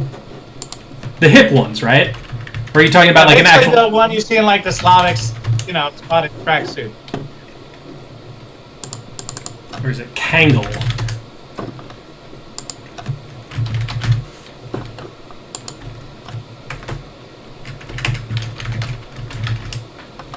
With an O. Yeah. Ooh, or alternately, I kind of want him to be wearing this. Like a bucket hat. Yeah. So it means to see you guys, you got the goods. He kind of nods to the two Zebrak thugs that are standing next to him, and the two of them nod to each other and set about doing their thing. So what's everyone doing as the two Zebraks are inspecting the boxes? Are the boxes off the truck? They are inspecting them first. As soon as they're inspected, Gand is going to be trying to unload the boxes. Because Gand does not know why, but the rest of the crew seem worried about a deadline. I think so. So let me put it this way: it was like about 5 minutes to get from the dealership back to the spaceport, and it might have taken you about 15 minutes to load all the boxes. Well, let's say 10, conservatively, and then like another 5 to get there. So you're looking at like 20 minutes out of 3 hours. Yeah, we don't have 1,000 credits though. This is true. Just wanted to point out you're doing fine for time. Dan does not know what the timetable is. Gand just knows there is a hard deadline. So the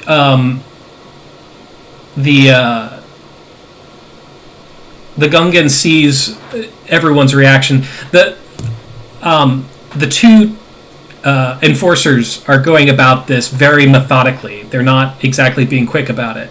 The Gungan sees the reactions and says, calm down. You've got some time. Why don't we hang out? Sure. What do you all think about this planet? Gand kind of hates it. It's like a stock HoloNet photo. A Shutterstock HoloNet photo.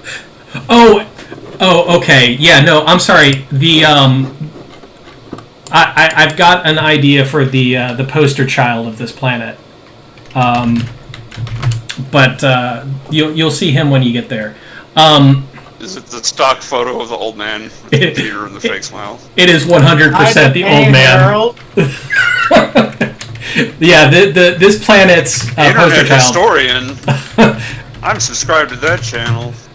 I wish that guy would make more videos, because I kind of want to figure out if he's like a piece of shit or not. He seems like he might be, but I can't quite put a finger on it. He doesn't seem like it in like the Q&A videos that he does with his significant other. Okay, well that's good. Who knows? Ever since I found out JonTron's kind of a racist idiot, I've been wary of all new internet people.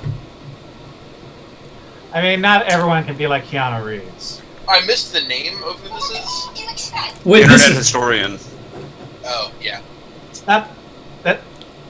You mean the guy behind the stock photo who basically was some sort of Hungarian guy who commanded T-62 tanks, or the guy behind the internet historian? Internet historian. I don't know about Harold. He seems like an alright guy, probably. Who one day was prepared to cross the Iron Curtain line to crush capitalism. Yeah, sounds like a good guy. So,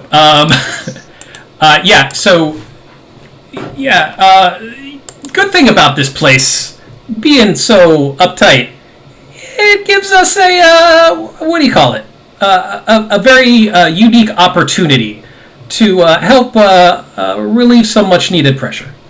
You should see the the nightlife here. It is amazing. It exists. Yeah, you'd be surprised what an aphrodisiac fear of death will give you. Because if someone raids the place and finds you, he will be flogged in public.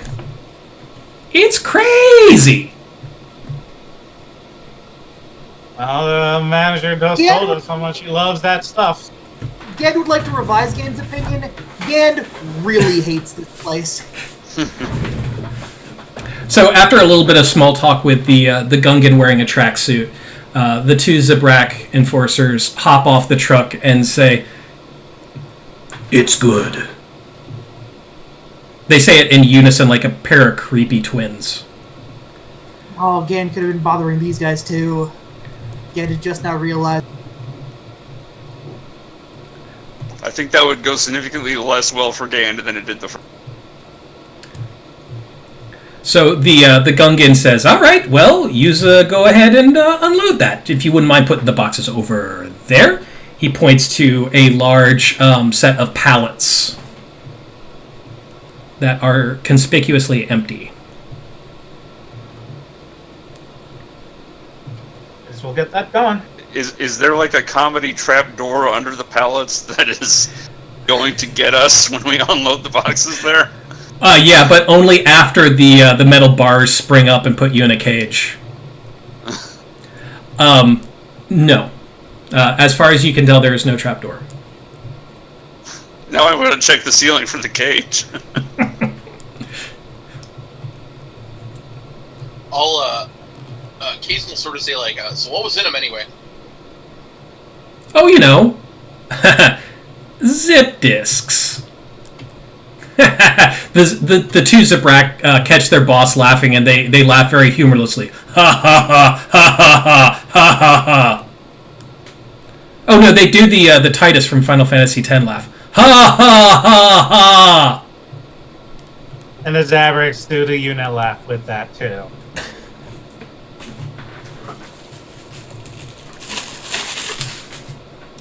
So, our business is concluded. If you would like, I can give you the directions to the pleasure or death bar.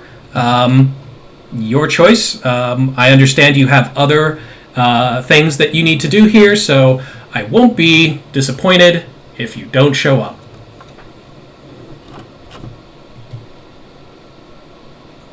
Okay. Look, I've been to enough frat parties to know that the aphrodisiac effect is not all it's chalked up to be.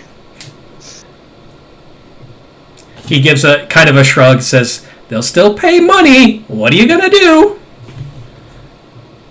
Now get out of here. Go have some fun on this corporate planet with no fun." Yeah, on this man. Well then, let's return to the truck and then check out some of the other.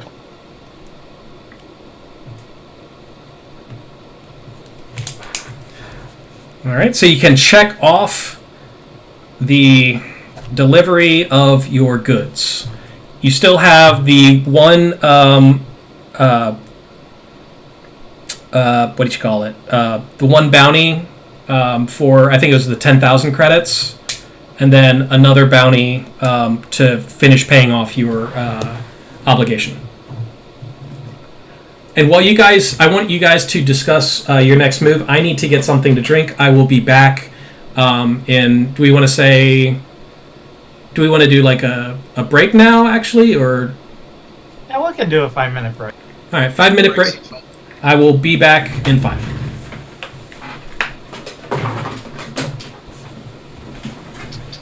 All right, now that the cops are gone, let's have the fun. So Gand has captured a bird now.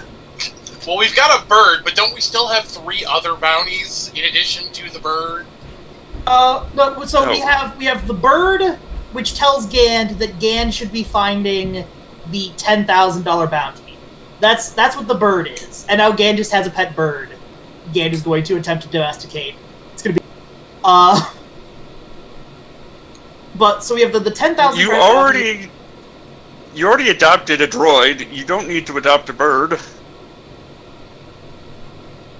Gand is a hoarder, but with pets. It's fine. Ugh.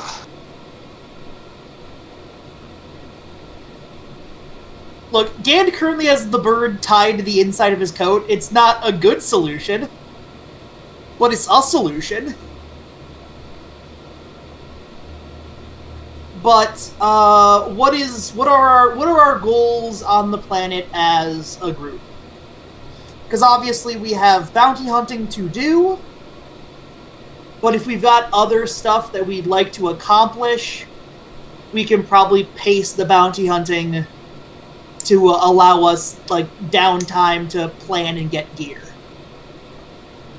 Well, Again, Marcus has 0 money.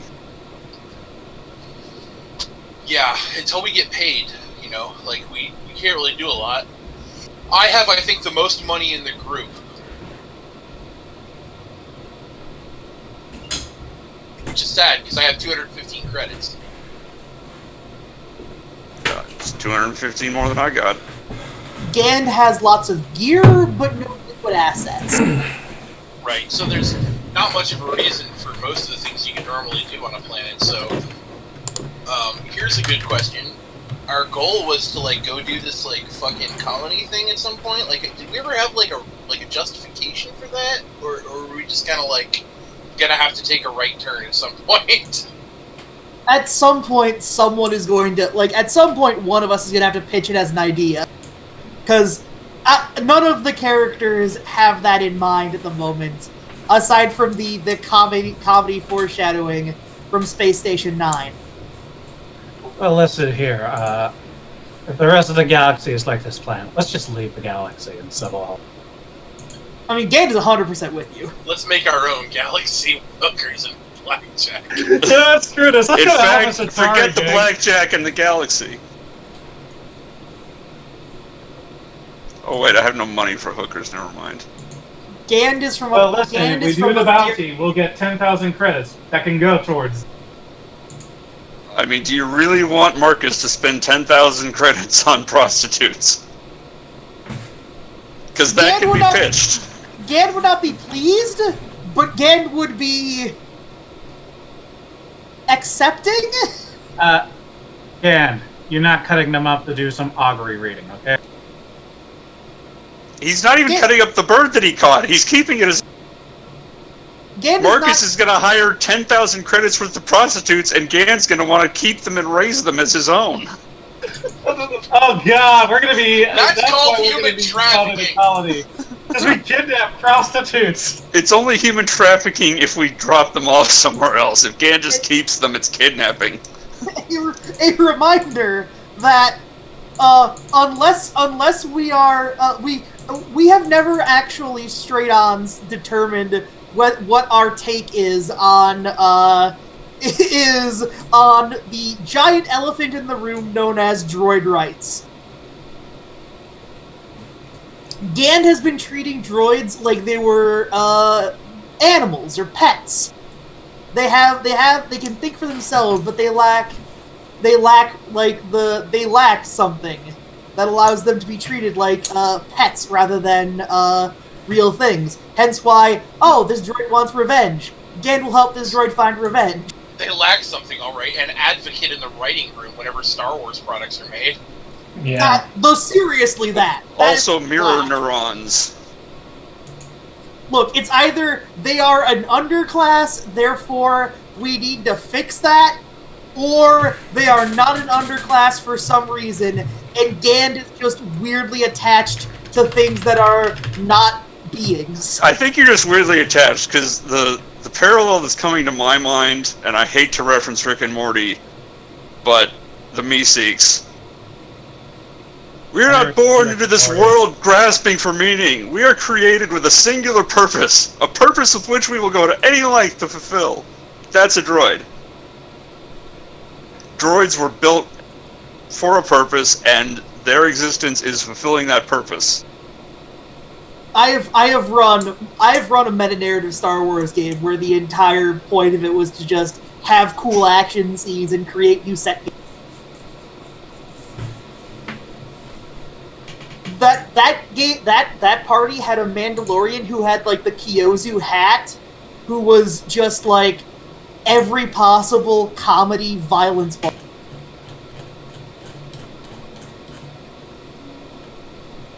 Oh, fucking Chim. Yeah, Chim, as in he's like, oh God, he's going to destroy the entire 40k setting, because he realizes it's just a self-voice for Mansion. Well, Chim is an Elder Scrolls thing. Yes, it is when you realize you are actually, the potential of godhood finally realized. When you realize, because the Elder Scrolls is like, a very Cthulhu-esque thing, where it's basically the dreams created by a guy who's half awake and half... Oh, God. That sounds vaguely correct. Michael J. Kirkbride is really great when he's on that. Yeah, no, the comedy thing, which is the more succinct version of that, which is Chim is just being able to open up the console and change things to your heart's content.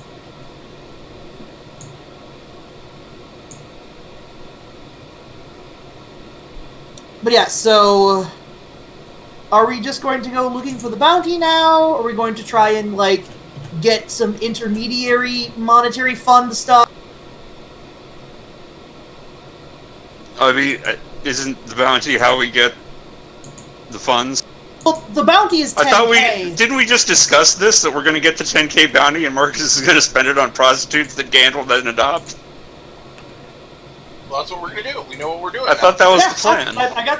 You know what? You are right. That was the plan. So is that going to be... How many Twilights can you get with 10,000 credits? Probably not a lot if you buy them outright, but if you find a way to violently liberate them, it probably wouldn't be that much. Well, the conceit is that they will be hired as prostitutes, and then Gand will simply not let them go because he wants them as pets. Because Gand wants everything as pets. Look, Gand was raised as part of the martial ascetic monk military caste of a theocratic absolute monarchy.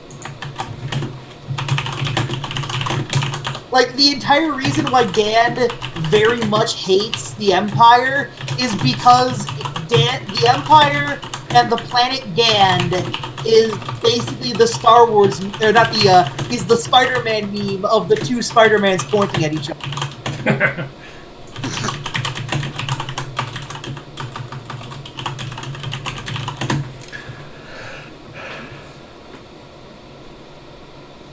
I'm just going to the community center, guys. So if you guys want to come, you can come up. Oh yeah, Gan's coming. This is gonna be like Gan is gonna be following where. Well, I think the exchange is the bounty hunter place, isn't it? Yes, but the community center is going to be right out of that hit 1990s film, Hacker. It's going to be like Shut a up mix. and get in the car. It's going to be like a mixture of Hackers and the youth center from what was it? Better Off Dead, which was the one with the skiing competition. Yeah. How about also? I think that was Better Off Dead. Yeah. Like it's all the stereotypes from those 80s, 90s films. So we're going to see like people in parachute pants, breakdancing. I was thinking more like cyberpunk fashions, the way you're talking about it being Hackers. Oh god! So plastic indoor raincoats. Yes, everyone's wearing like trench coats. There's LED No, plastic lights indoor on their heads, raincoats. and they all go by internet handles.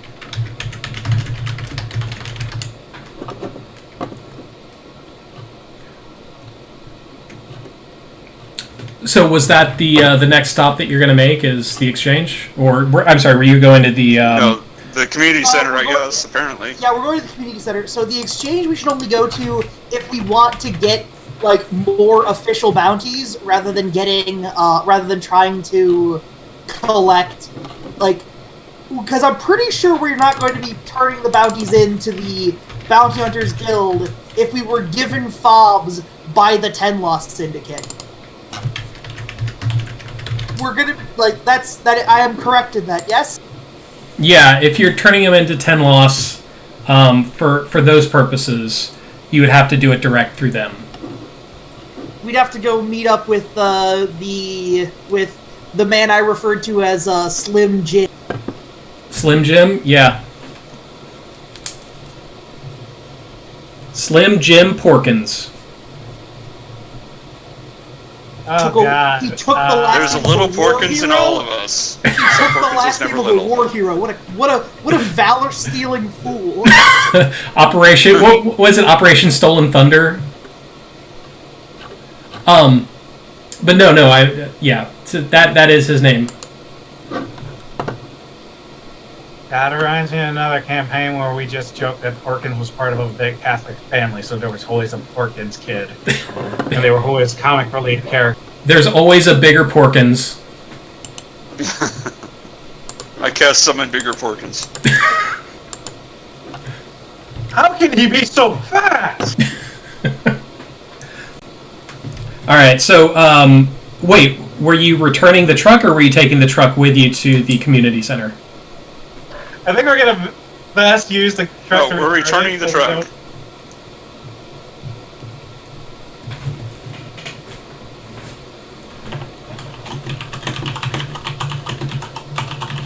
So wait, was that a yes, we're returning the truck, or no, we're maximizing? We're returning the truck. All right. So you get back to the Move Bashkin's hoverama, and the rabbi goes, well, thank you very much for returning the truck, and with plenty of time to spare, thank you all very much. Now here, let me give you my card. He hands each one of you a business card that's very ostentatious. I think it's eggshell with burnt cerulean for the typeface. Now give me a call if you're ever in the mood for a good used hover truck or vehicle of any sort. And then he wanders off to try and make money off of some poor unsuspecting fool.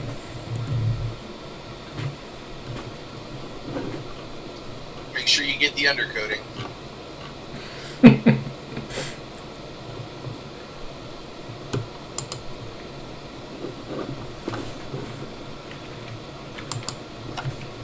Yeah, I cannot wait to go to this scene right here that we just the Ron Burrell just posted. This is Does anyone remember what the name of that place was? I don't think that's killing me. Name. I feel like they like mentioned it once, like. It's 100. I assume it's in the Wikipedia page. Watch it be something dumb like the Hack Shack. The Frag Dragon. The Cybertelia. Ooh. Now this is killing me. What the fuck was it called? Anyway, don't care. Gotta pretend like I don't care. So yeah, you got that's the pure cyberpunk attitude. You hoof it. Go ahead. I'm looking at the picture that was posted from the movie, and it's like, is this from Hackers, or is this from the Foot Clan lair from Teenage Mutant Ninja Turtles movie? Or I think they reused it. Or I honestly thought it was from that science show from the 90s world. Ooh, yeah. Or the dance club in Super Mario Brothers the movie. Oh my yes, that's god! what I thought of. The Boom Room. Why do I know that? You were like one of the 5 people paying attention, so I mean, good job. I participated in the search for Super Hornio Brothers. I found part 2. I haven't found part 1, which is very disappointing. You hoof it to the Bulldog Jar Rubber Factory. And outside you see a very nondescript man wearing a very professional business suit. He pretends not to see you. Yeah, we pretend not to see him. I mean, we gotta look all cyberpunk. But he is standing in the way of the only apparent exit, or entrance.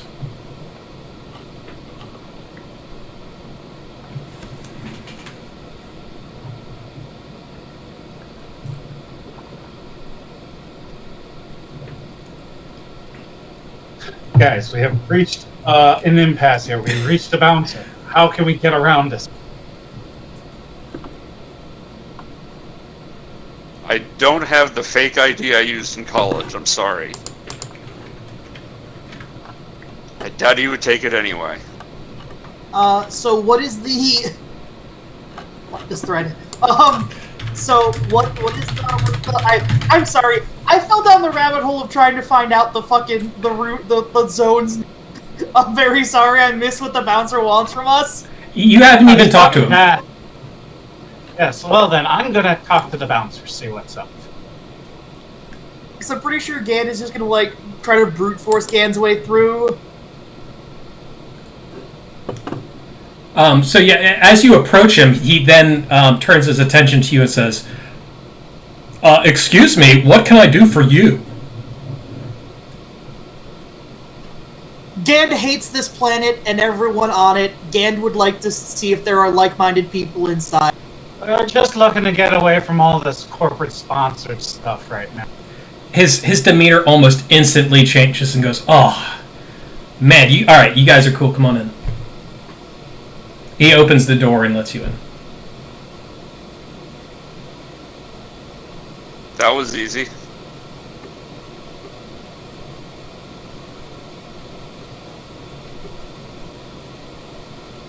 Are we going in? Yeah, we're going in! Like, We're going into the most coolest place in the whole planet, let's go. like that was a seriously pregnant pause, though. I was laughing out loud. Gand was hoping that that the screen was about to change to the picture that was posted in the chat. Yeah, we can do a wipe to the interior of the club where you've got some like serious techno jizz blasting through the speakers. People seem to be actually enjoying themselves. Yeah, there is a half pipe with a bunch of kids hoverboarding on it. and like a really big television playing a really large game of pod racing. Wipe out. No, it'd be that episode 1 racer game, wouldn't it? Yeah, it's the episode 1 racer on N64. Oh, you mean You mean Boot to Eve Classic? You mean Boot to Eve Classic? What was the year? I gotta look up that. We all look at Gand and like, oh, he's really into gambling for pod racing. Gand is just a big fan of the series. Boon to Eve Classic, Year 0, the year that the Empire forced them to use the Imperial calendar rather than the Great Resynchronization calendar, was always probably the lowest point in the series' history. Yeah, but the series now is just full of loot boxes, or hut crates as they call it. Hot crate.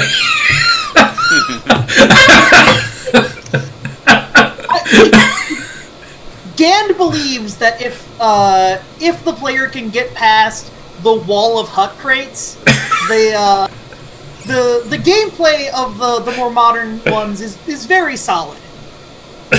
Now here's the question. So you mean you want to spend around 100k credits on that game before you can actually get the play? And then once you play it, it's basically pay to win. You know, anyone who's already pay to win.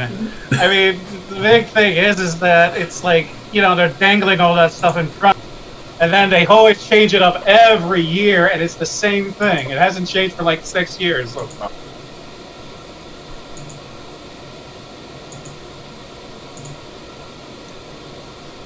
But yeah, that's the scene that you see inside. It's a lot of the people. I mean, there's basically no one over the age of 25, and a lot of the younger clientele seem to be looking at you. I mean, none of you are old geezer. Well, it's like you can tell painted on their faces. There's the whole idea of these guys are old, and they're not with it. They don't understand what it's like to be rad as fuck.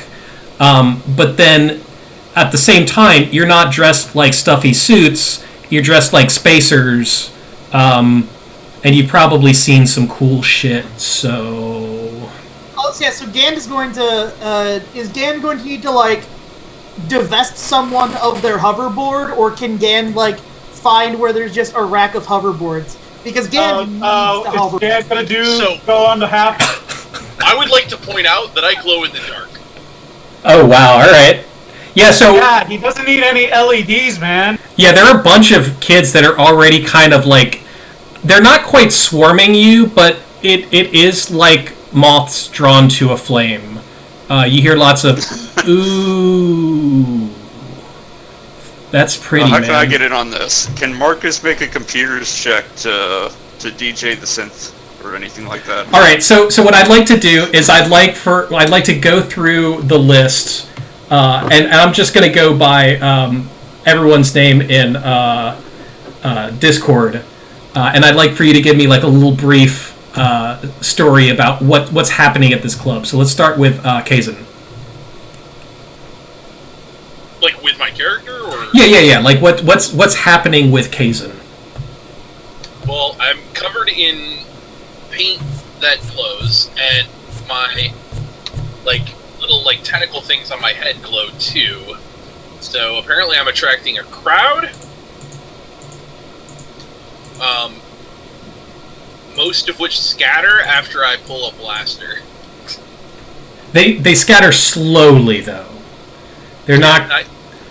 I put it back away after they go away. Yeah, then I don't know. I'm kind of just like going through the crowd using sense over and over again and not finding anyone interesting. Yeah, I mean, pretty much. I'm trying to like reach out and see if I find anyone that strikes me as force sensitive, because having another apprentice would be handy. Do you have any apprentices? Yes. Yeah, that's She was not like 100% like down for being your apprentice, but it was kind of a we can see. We can see how this goes. She's absolutely my apprentice in case of mine. So It's a mortal lock. He's the guy that doesn't take no for an answer. So give me. Whoa, that is an implication that Kazan nor I have come. Look, I've realized why Kazan and Kaban are, like, actually pretty solid friends. So real quick, Darius, give me a 1d100 roll, please. Man, I'm an expert at these. So yeah, you do not sense, as you're making your way through the crowd, you do not sense any force-sensitive individuals. Useless people. That's fine. Alright, so Circle Master, you're going to be gone for 10 to 15. I guess we can just come back to what you did later. Okay. Karmic Knight, what is Kaban doing? And yes, Gan. Gan finds a hoverboard that is without a rider. Gan is gonna hoverboard. Gan is gonna do some sick tricks. Do you want me to roll coordination for this, or do you want me to roll piloting planetary for this? What do you think is better? What do you think is more applicable? Depending on how well he rolls survival, maybe.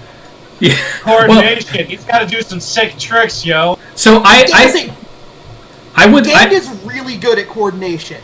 Or sorry, Gan is really good at, like, agility-based things, but coordination is more how Gan would be operating it. Gan would be flying it more like you would a skateboard, rather than flying it more like you would a hovercraft or a go-kart. Yeah, so it sounds to me like coordination would be about right. And this isn't. I'm not going to say like okay. Actually, there's no way for you to like colossally fail. Like at worst, you don't pull that sick 720 degree kickflip hand plant that you wanted to, but you still don't fall on your ass. But yeah, go ahead and then give me a. Let me set the difficulty. Yeah, let's just see how you do with this difficulty. Difficulty is set? Yep. Yeah, so 2 successes, 2 advantage. Describe what all's happening. So at first, as Gan kind of like gets onto the board, Gan begins to sort of assess the way the board moves and how it compares to previous things Gan has done that are incredibly dumb. But sort of getting Gan's sort of feet under Gan, Gan sort of falls into the half pipe. Gan sort of falls into the half pipe and begins to sort of start off with some simple sort of go right up to the top, over the lip, and do some like basic turning. And as soon as Gan has kind of gotten the hang of it, Gan begins to basically utilize the training of the Gan Findsmen to pull off sick tricks, including various grabs and tosses of the board. So yeah, you seem to ingratiate yourself with the youths as you pull some Tony Hawk shit, and you get like a little scattered applause as soon as you dismount. All right, Rambo, what is Asif doing? God, he's just gonna regale these kids about what life is like outside the planet. Probably be along the lines of talking about some crazy stories. Thinking out a character like discussing one person who gave me an idea of a character which was a robotic troll mage in Shadowrun. It's like, oh yeah, he's basically running to save his synagogue. That sounds like a great idea. So yeah, you probably struggle to find like a big group, as a lot of the people will kind of like wander up and listen to you for a bit, and it's who was it that I think it was Marcus who was at the other party that was trying to explain things, and like no one was quite latching on to what he was talking about. But there are some people that were interested. It sounds like that's probably what's happening here. A lot of the people are super not understanding what you're talking about, but the people that are listening are just enraptured by the tales you're spinning. You gotta go back. You gotta circle back. Wait, what about days off? What now? Yeah, that's what they're being like. They're things that are boring concepts like days off. Okay, so are you telling me there are like places out there that you don't have to work 80 hours a week? Oh yeah, especially there's also places where you don't even have to work at all. Let me tell you about Zeltros now. That's a party planet. You go there, you're not going to even be working. It's also a point where no one's going to be wearing those stiff suits at all. Or wearing nothing at all. Their eyes just go wide at the promise. And once you start mentioning not having to wear any clothes at all, you start getting a larger audience of people listening to you.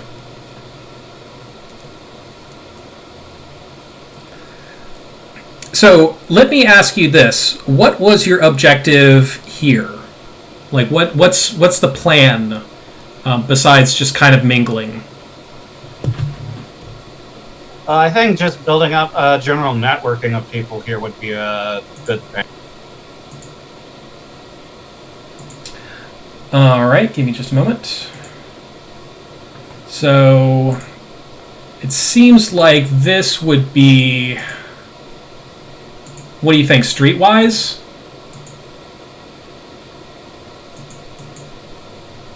This seems like streetwise.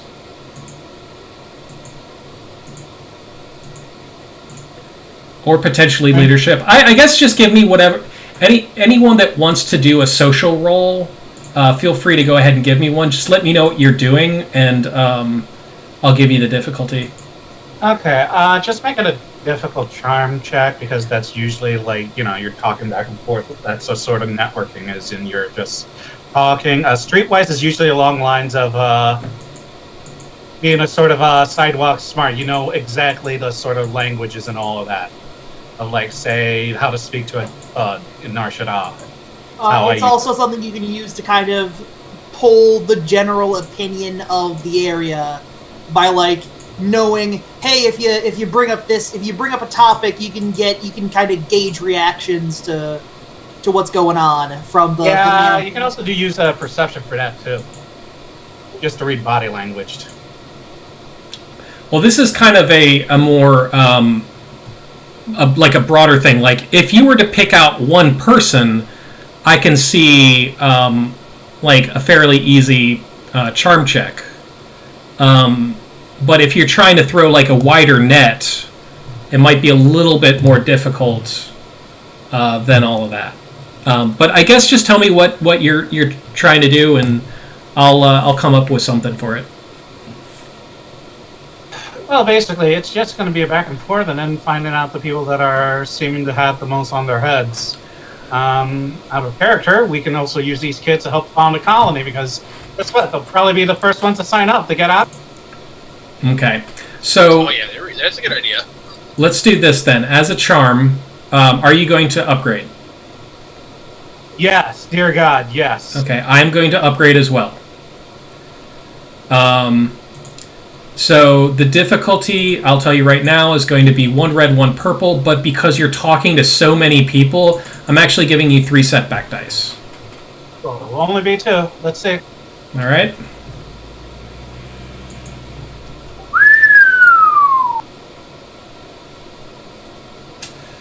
Okay, I know what I'm doing with that despair that you rolled. Are we getting into the rival into like the Hackers movie or something? The guy that played the plague. Yes, there's a man with a long dark hair and a beard and a long trench coat, and he just kind of rollerblades out very slowly as he hears you talking. That happens. what are you doing with the advantage? I'm going to get some of the other kids' contact information. We got ourselves a first batch of colonists for when we decide to go out from the outer... Because apparently they'll really want to leave. Yeah, this... I don't know if you guys noticed, but this place is the worst. And then, quick question, too. I'm circling back to something. Who was Slim Jim again? Was he the Mr. Johnson guy? He was the Gungan, if that was Mr. Johnson. Okay. Yeah, that was the Mr. Johnson. Then he was not Slim Jim Porkins. Slim Jim Binks.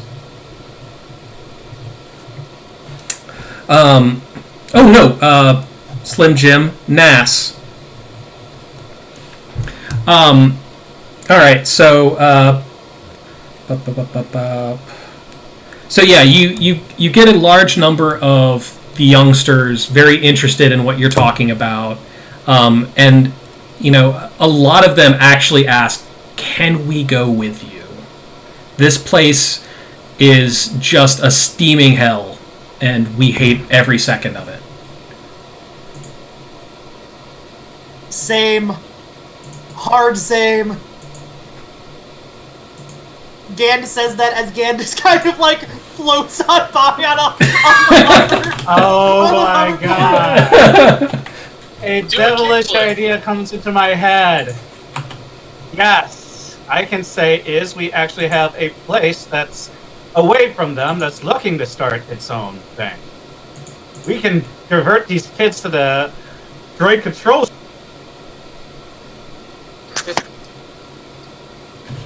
But of course, they're going to need all the help they can get, and it's going to be actually honest work, and it's not going to be moving a box up and down a hill.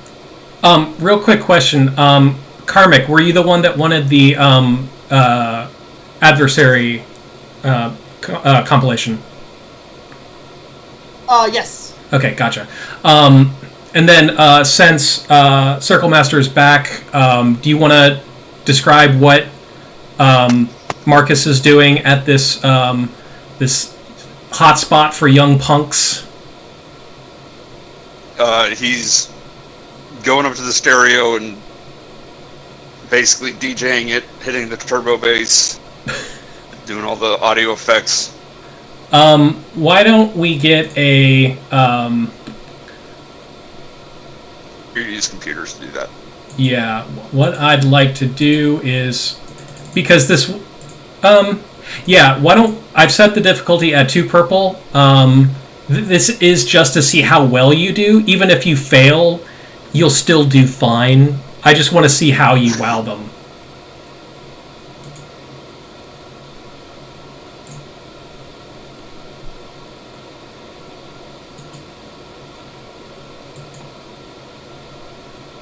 Where? Why? Oh. That's 5 successes. Yeah, so why don't you tell me what exactly you're doing?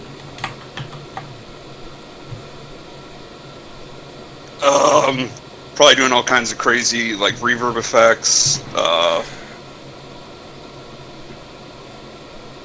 maybe, like, live sampling, and basically turning it into, like, rave music, like, if you've seen that old Homestar Runner thing where they... Oh, the system is down? They do the system is down, that kind of stuff. Just pull audio samples out. And... Yeah. So yeah, you really wow them. And between you pumping out fresh jams for them, Caban pulling off some pretty sick hoverboard maneuvers, Asif talking about how life outside the planet isn't always horrible, and Kazan looking really pretty to the high kids.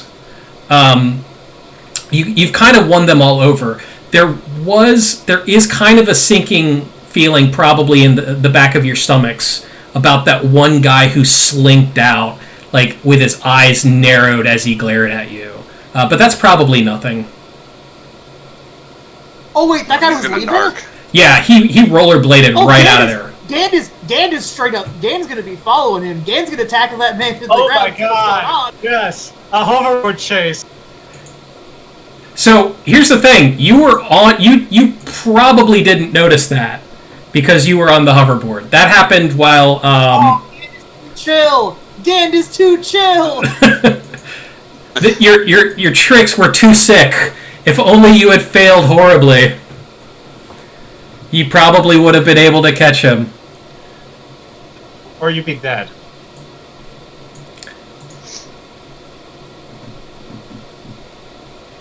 I mean, skateboarding, especially without a helmet, is dangerous, and we can't set a precedent on this shit.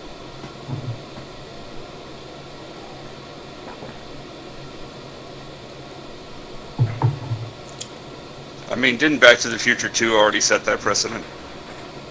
Well, it also set the important precedent of you can't use your hoverboard over water unless you got power. Unless you got power! Yeah. Unless you got power! That fucking scene. Segue into, you got the touch. You got the power. God, that movie was so dumb and so amazing at the same time. You're talking about both Back to the Future or Transformers? I think Transformers the movie, I think Back to the Future was I don't think it was any dumber than like any other kind of fun adventure movie. It was really good. Yeah. It was just, had to, try to be to the same level as one, and it doesn't really get to that. Exactly. But, no, then this is the point where the Plague and then Gan have that conversation from Transformers 1, where it's like, one shall stand and one shall... No, the Plague is absolutely gone. Like, he slinked right out of there as you were talking to people. No, later on in this season, it has to be that. Oh, yeah. I thought you were made of sterner stuff, Plague. Alright. I'll rip your eye sockets out! God, that No, what we're gonna have to do is we're gonna have to do something like the day we walked into your club, you thought it was the most important day in your life. But for us, it was Tuesday. Yeah, let's just reference all of, like, the amazing quotes from bad movies. Raul Julia is the best part of that movie by leaps and bounds. Yeah. Yeah, pretty much. Yeah, Raul Julia was a treasure, and he is missed. Andy Adams Family movie. But I can tell you, getting back on track, between all of you, you've made quite an impression on this counterculture that's been forming on this executive planet. And yeah, some of them have already been starting to ask, like, can we come with you? We will do anything to get off this planet. Anything you say. Almost anything to get off this planet. Alright, so Gand is wanting to triangulate the 10k fob while Gand is thinking about it. So yeah, basically, I'm just going to say all you have to do is just kind of like walk in a direction and the beeps get stronger. Oh, Gand also has the direction the beeps were getting stronger at the spaceport to compare it to the direction the beeps are getting stronger here, so that Gand can kind of like, when Gand looks at a map, which Gand has scanner goggles, Gand can probably find a map, can finally find and pull up a map. This is not a planet that seems to be very close held to their city layout. Gand hopes to be able to put together a simple thing to find an area where the fob is pointing at. Alright, so it's coming from one direction in particular, and it's a particularly large complex called Wilp Poundkin's Snacky Snacks. It looks like it's some sort of manufacturing business. or not manufacturing business. It is a business that handles the manufacturing and distribution of confectionery treats. So are they rivals with Tasty Cakes, or do they both have the same parent company? They are bitter rivals. Like Coke and Pepsi look like gentle lovers compared to these two. Oh, so they're fighting in the streets. Yeah, I mean, like we're a step away from Shadowrun type shit with these two. And yes, hoverboards are illegal on this planet, but rollerblades are not. Gan is about to have to get serious again and step off the hoverboard. Okay, but where do Heelys fall into spectrum? Oh, Heelys are okay. They're efficient modes of transportation, but they're really silly and a little bit fun. So you have to get a permit for them. And then they actually have to give you like a month's worth of psychological evaluations to see if you even qualify for the. If you have too much fun using them. Heelys require 6 months of psychological training to overcome the sense of invincibility that they give you. Or else it's a public flogging.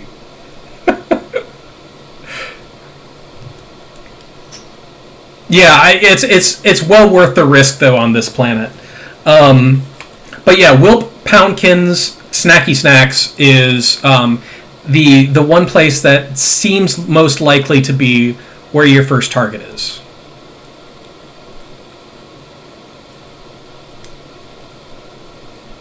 Well, after Gan checks that hoverboards are illegal, and Gan cannot just kind of stand on this hoverboard forever, as much as Gan would like. Gan is prepared to get down to business, depending on if Gan's crew are also ready. Yeah, we're also getting some other business done. Remember, they kind of want us to try to get supplies for them, so we're gonna get them lots of. Gand is glad that other business is being done. Gand was not doing any of Gan's business, and Gand knows Gan's business very well. Is that why you have a bird taped to the inside of your coat? Or The you bird is just tied. haven't seen it. Also, the bird is not in the coat anymore. The bird is trying to fly away and has been this entire time. That just makes it What's the more law obvious on when I this say, planet? is that why you have a bird tied to the inside of your coat?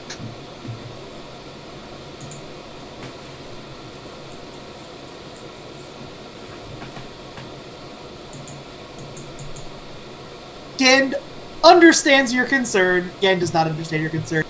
Gand hopes to understand your concern in the future, Marcus.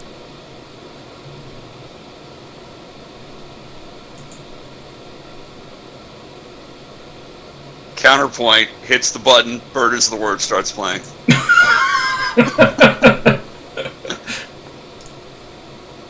Yeah. Surfing bird. The crowd goes wild. They've not heard the likes of anything like this.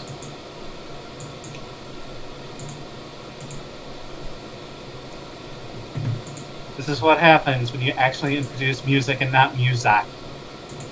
Yeah, no, yeah, that's right. This planet only has Muzak, so they're losing their shit over this. Like, they played, like, harder, more edgy versions of the Muzak, which aren't quite as good as the actual versions of the song. But like, instead of having the Muzak version, do they have the family-friendly radio play versions of the songs with all the profanity taken out? The Kids Bop. Oh, Yes, God. there we go. They have the Muzak version of Kids Bop at this point. So you're essentially setting some people free by letting them hear actually good music.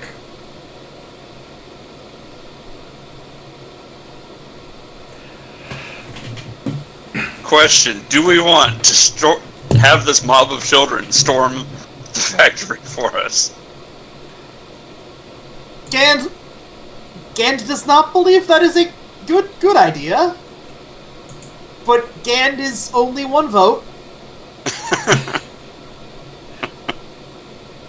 It worked in Crocodile Dundee too.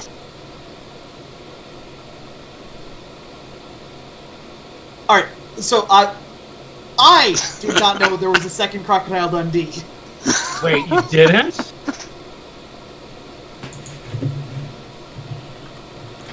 Yeah, there's a Crocodile Dundee 3. I have never seen the original Crocodile Dundee, if I'm being honest. I don't think you're missing much. I mean, I've only seen the second one. Excuse me, did someone just disparage the name of Paul Hogan in my presence? No, not Paul Hogan. I'm talking about the Crocodile Dundee series.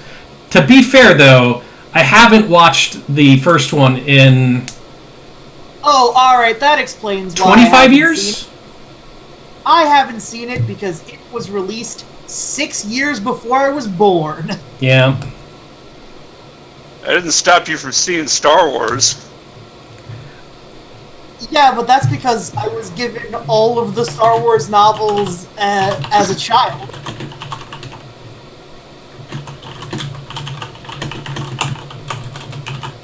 I was not given the Crocodile Dundee Expanded Universe to partially raise me.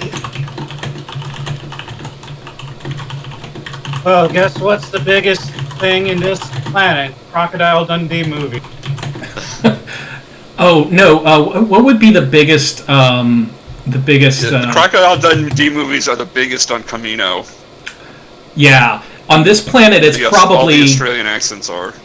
Oh, on this one I think it's the training videos, like the ones we were posting earlier in Discord. Even the ultra-violent Class one, which was a parody of... That's the Countercultures video. They made that to try and make fun of how ridiculous the videos are. Yeah, the only artistic expression on the planet is parody videos of like corporate culture.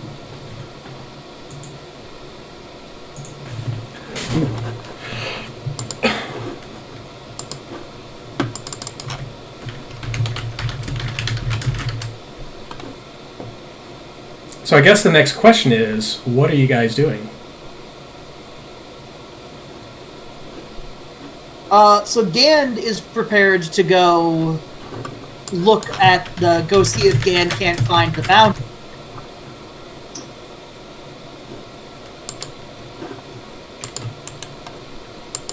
But if the rest of the crew wishes to do something else, Gand will of course back them. Oh, don't worry. I think we're gonna be definitely splitting. agrees Some on of us that. helping you, some of us helping our con.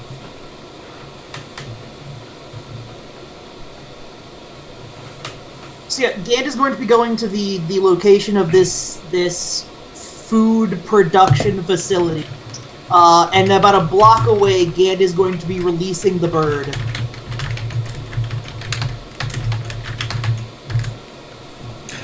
All right, so you make your way to the Wilp Poundkins facility, or corporate headquarters, rather. It's a massive, sprawling compound with a checkpoint featuring armed guards. These guards are somewhere in between the starport guards and the dock guards. They have the professional, highly equipped, and very, professional and well-equipped, like the starport, but at the same time, they also kind of look like they'll kill you, like the guys at the dock. Stun setting, I don't know what that is. So the question is to how would they react to Gand releasing a bird from his coat? So I guess if you guys are just walking down the street approaching it, they're going to start paying attention to you and just watching. But they don't quite react until you get right up to them. Oh, Gand is not approaching the guards that close. A block away, Gand is releasing a bird. And then, are there any other buildings or locations that are less heavily guarded that would potentially allow for, say, a small party of infiltrators to jump from one rooftop into a compound? What do you think that would be? Perception? I guess. Perception sounds about right.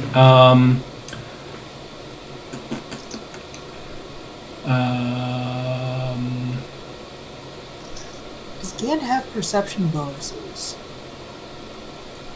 Yeah, notice a subtle clue. Yeah, so let's... Alright, the difficulty for perception is set for anyone who wants to roll it.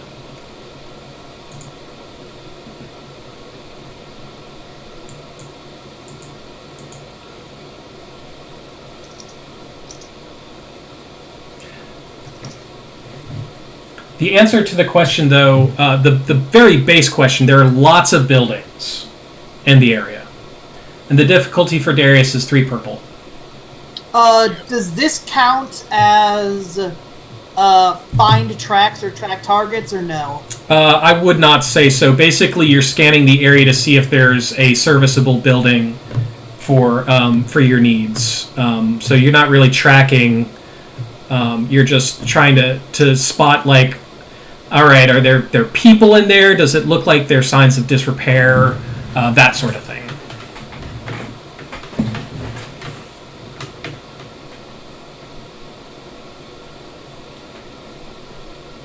All right, so Kazan didn't notice anything, but Caban did. Caban, what did you notice? So Gand sees a building, label that it sees the building right next door to, like, the compound. It appears to be an open for business printing the building. It is a printer for what appears to be, like, full sort of 3D modeled advertising sort of like scope, like images. Oh yeah, yeah. So like you're talking about printing, like, big gaudy 3D billboards. Yes, exactly. All right, I've got an image in mind, but keep talking. So the building itself is 3 stories tall. The first story appears to be the only story that, like, is actually in use, and the first story appears to be about half a story taller than the remaining 2, and it appears to be, like, some sort of, like, a sort of open plan area where Caban and the crew kind of, as the bird is released and the bird kind of flies in a direction, Gand stands up and Gand sort of, like, straightens up and walks into it, and it's kind of this, like, mostly automated process by which you sort of put in what you want the advertising to be, and the only people in the actual thing are just sort of like a technician reading a magazine who is keeping it kind of, like, keeping the machines running as they print out your, like, giant whatever you're wanting to build, whatever statue you're wanting to build, and a loader droid who would lift up and take the printed advertising material and place it on whatever vehicle you've arrived in. And there is a door that is labeled private that seems like it leads to a stairwell leading up.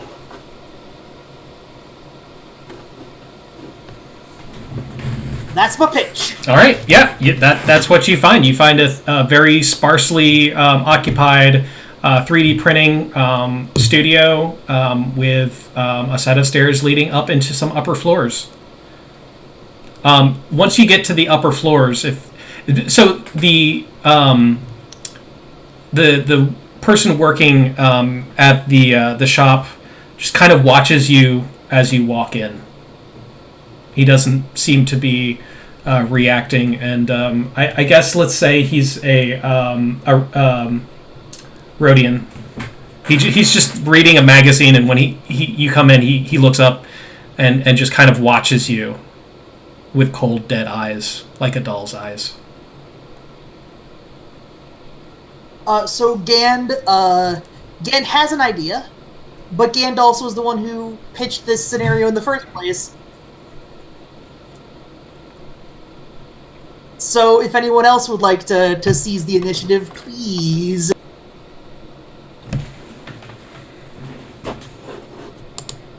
Yeah. So are we going to have a Western-style shootout here? Where there's a bit of sweat going down his eyes as his hand is over the... His hand is over the mouse to his computer terminal. But yeah, that sort of tense of that, right? Yeah, it's very tense. Will he click on the flash ad that just popped up to close it down? Or will he respond to the email invite? Will he forward the email to all of his friends and coworkers? And embarrass himself. But it was from such a reputable source. Yeah, he does not seem to be terribly concerned with you, unless you're going to make him do work. There's an episode of Star Wars: The Clone Wars called Heroes on Both Sides. I mean, that's not surprising. Oh, no. Oh, is that the new series? I don't know. I just saw it, and I'm like, That's one thing I've genuinely hated about the new one, or the prequels. They're heroes on both sides. Are there really?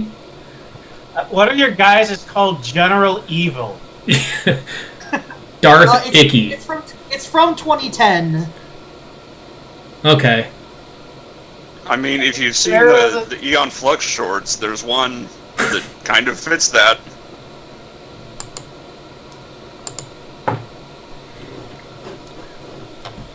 So yeah, the person at the reception desk does not seem to be terribly concerned, and there are currently no clients in the building.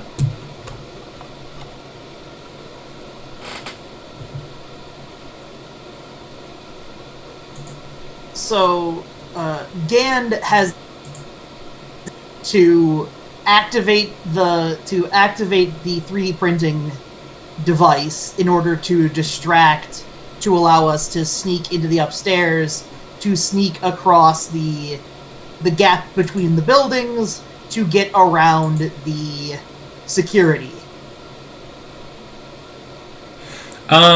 All right. So let's see. What's that gonna? What skill are you gonna try and use?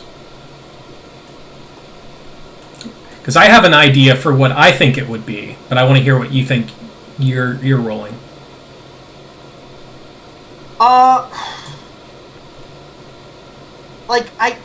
I guess mechanics or computers as a to operate it, or potentially like a skullduggery sort of thing, as to make something complicated that causes that potentially causes problems to the machine, that would cause the workers to not notice as we slip out the back door. So here's what I would say for skullduggery. Skullduggery would be like if you're trying to sabotage the machine without him noticing that you're trying to sabotage it. If you're just trying to print something out, like maybe print something out wrong so that it creates a distraction, I think that would probably just be mechanics. If you're wanting to just kind of use your person to distract him, that would be deception. Those are what I would recommend from what it sounds like you're trying to do.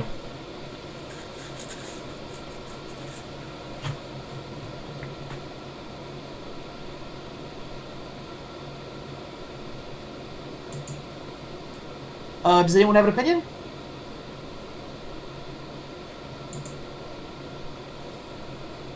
Really depends. I mean, how would Gand do this? I mean, Gand would end up using mechanics. I would just...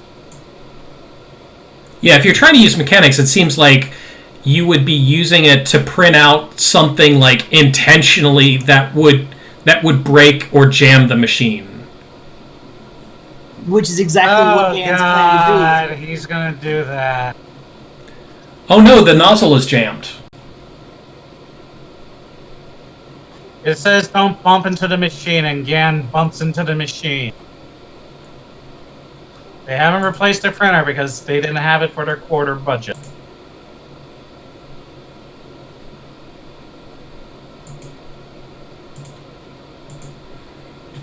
Yes, so, is there a difficulty? Yes, are you going to upgrade? Gann will upgrade. Okay, and I'm upgrading as well. So, difficulty is set.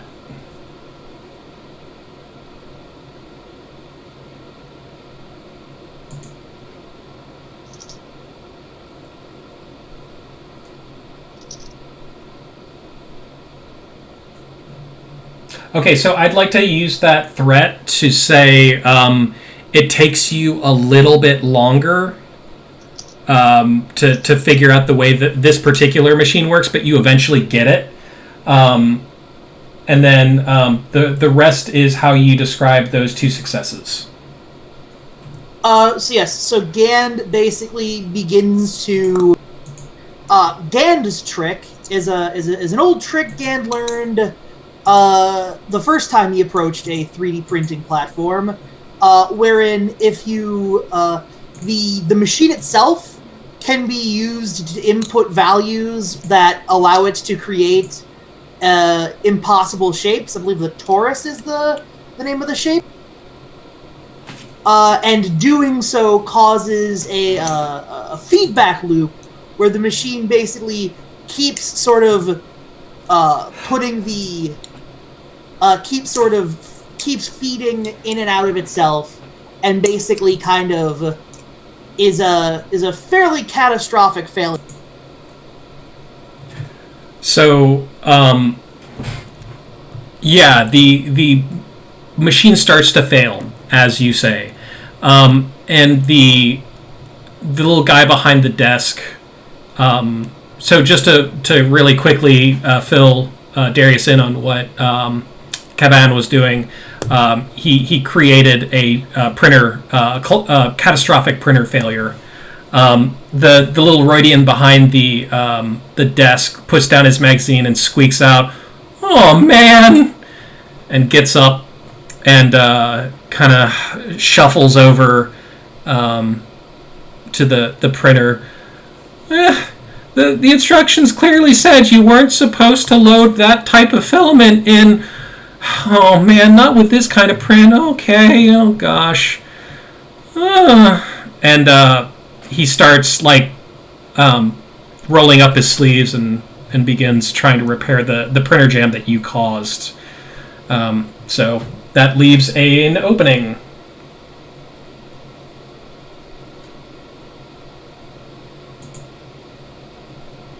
Gann believes we should slip away. Gann texts this to the party via his data pad as, like, he himself is backing away towards the door, towards the door up.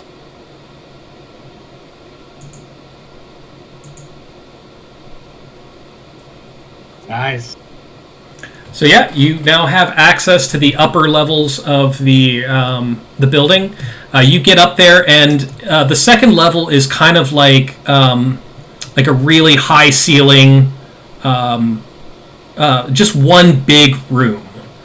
It looks like there might have been some other rooms on the lower level, but this upper level, it looks like it was probably made for some other purpose that might have fallen through, but at the end of the day, the ceiling's probably about 40 feet tall, with just a very wide open, plain white room, with floor-to-ceiling windows overlooking the Wilp Poundkin Snacky Snacks facility.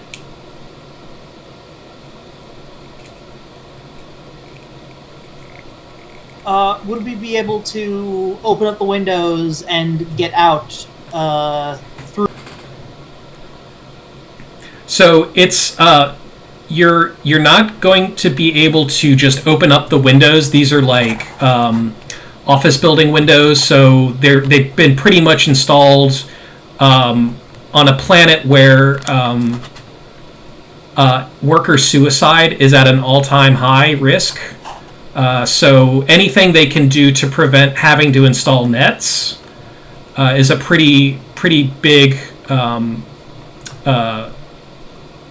manufacturing priority. So yeah, you're going to have to find some other way to get through these windows. But if you do get through the windows, you can drop down.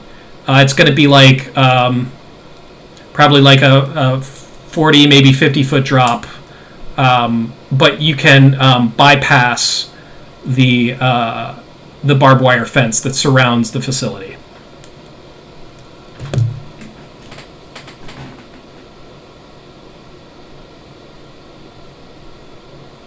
Well, team, what resources do we have?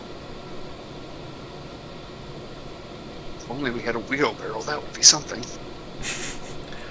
Is there GAN-sized vents around?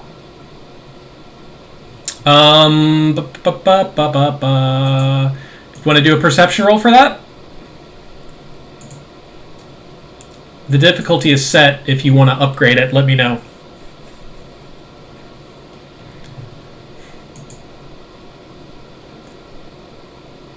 And since this place is so clean, you also get a boost die on that. Oh, thank God. Difficulty is set if you want to roll, but if you do want to upgrade, just let me know before you do.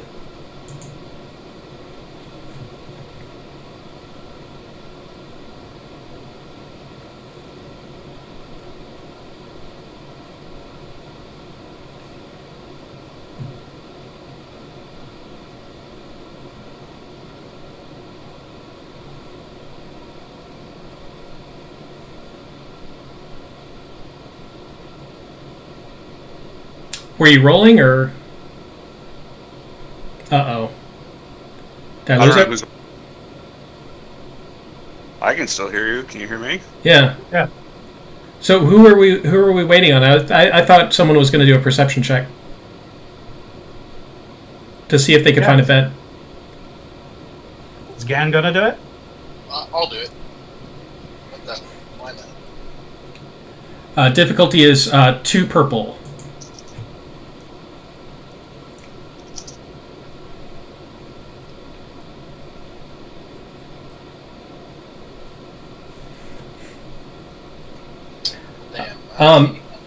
You still get to describe a minor a thing you've noticed if you want. Maybe I notice a fire safety plan on the wall that mentions that there's an external ladder on that side of the building. Okay, yeah, let's do that. There's a safety plan, but to prevent employee suicides, you have to use an employee key to get up onto the roof, and only the shift supervisor has that key. Does anybody have skullduggery? Gand has a cunning of 3. Well, is it a physical lock or an electronic lock? It doesn't usually Gand matter. also has a blaster.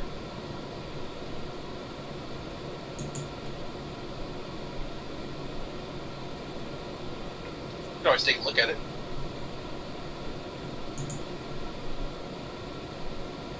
So I guess we could take a look at it? Yeah, let's go take a look at the fire escape lock. All right, so at the far end of the room, there's another door leading into what appears to be a smallish room, which you cannot see beyond.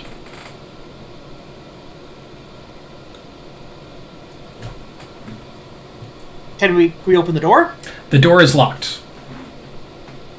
Is it a physical lock or an electronic lock? It is a physical lock. Could Then shoot it. could Gan just like skullduggery or some sort of brawn check to like So pop it? yeah, basically that's the gist of it. It's one of the lock. It's not like a padlock where you could just shoot it off. It's part of the door. So if you blast it, you know that you could potentially fuse it shut. What is the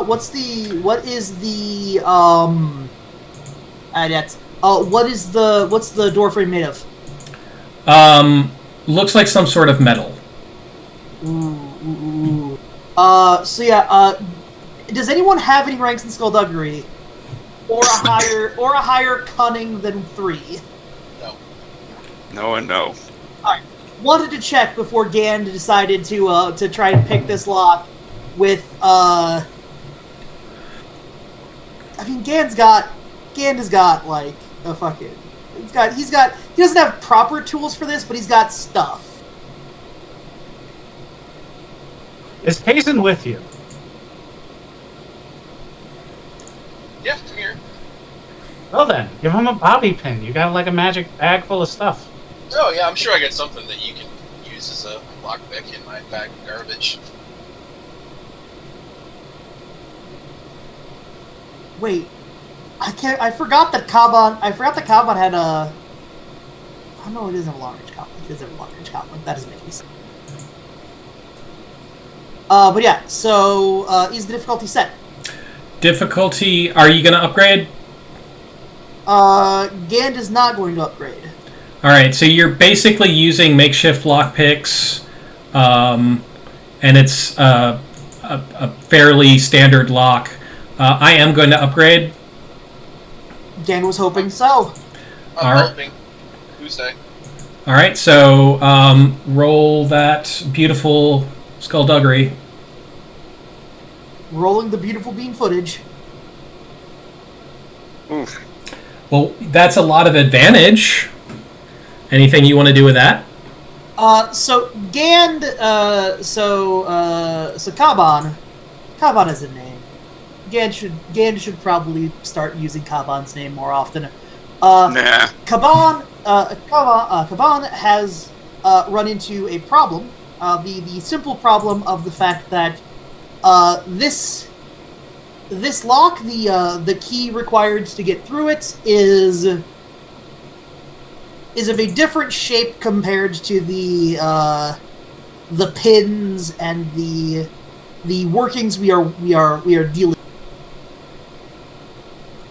Clearly the key is more magnetic in nature than it is fully mechanical. It is a slightly more complicated system. However, there is a solution if we could get some way of. There is a solution that we could have, as the lock is more. The lock is a magnetic mechanical lock rather than a purely mechanical lock. We could theoretically get like some sort of device to cause the magnet to connect to a different thing than what we are working on. Or Kaban can just use some of these explosives. I think they're gonna know if we do that. Well, they were going to know if we shot it, too. Yeah, but I never advocated for shooting it. But yes, so the 3 advantages are, instead of being a purely mechanical lock, the lock is a magnetic lock. So if we can get like a magnet on the opposite side of it, or on the near side of it, that would cause it to, would cause the mechanical lock to shift away from it. Both of those will work. So here's what I'd like to say mechanics-wise for that. So basically, if you can get a magnet, you can try again, and not only will you lose that setback die, you'll also gain a boost die. So it'll be a much easier check. But I think that's probably about a good point to cut it for tonight, since I'm seeing 10 p.m. On the clock. So we'll leave it here with you guys trying to find out how to get into the Snacky Snack headquarters. Great job, everyone. I hope you enjoyed having a little bit more agency. I enjoyed it a lot more. I want to keep doing that for the rest of the game. Don't worry, it was a great session, and as long as the back and forth ends up with both of us laughing at how silly it can be. Yeah, no, Good. As long as we can keep making 80s movies references, I'm fine. Great. And 90s. All the bad movies. Awesome. So standard 15 XP for playing, 5 XP if you write a character write-up of what happened for you in the session, and then 2 additional... I think just a character write-up for how you played to your character's motivations, and 2 experience for taking notes. And was there anything else before we call it here?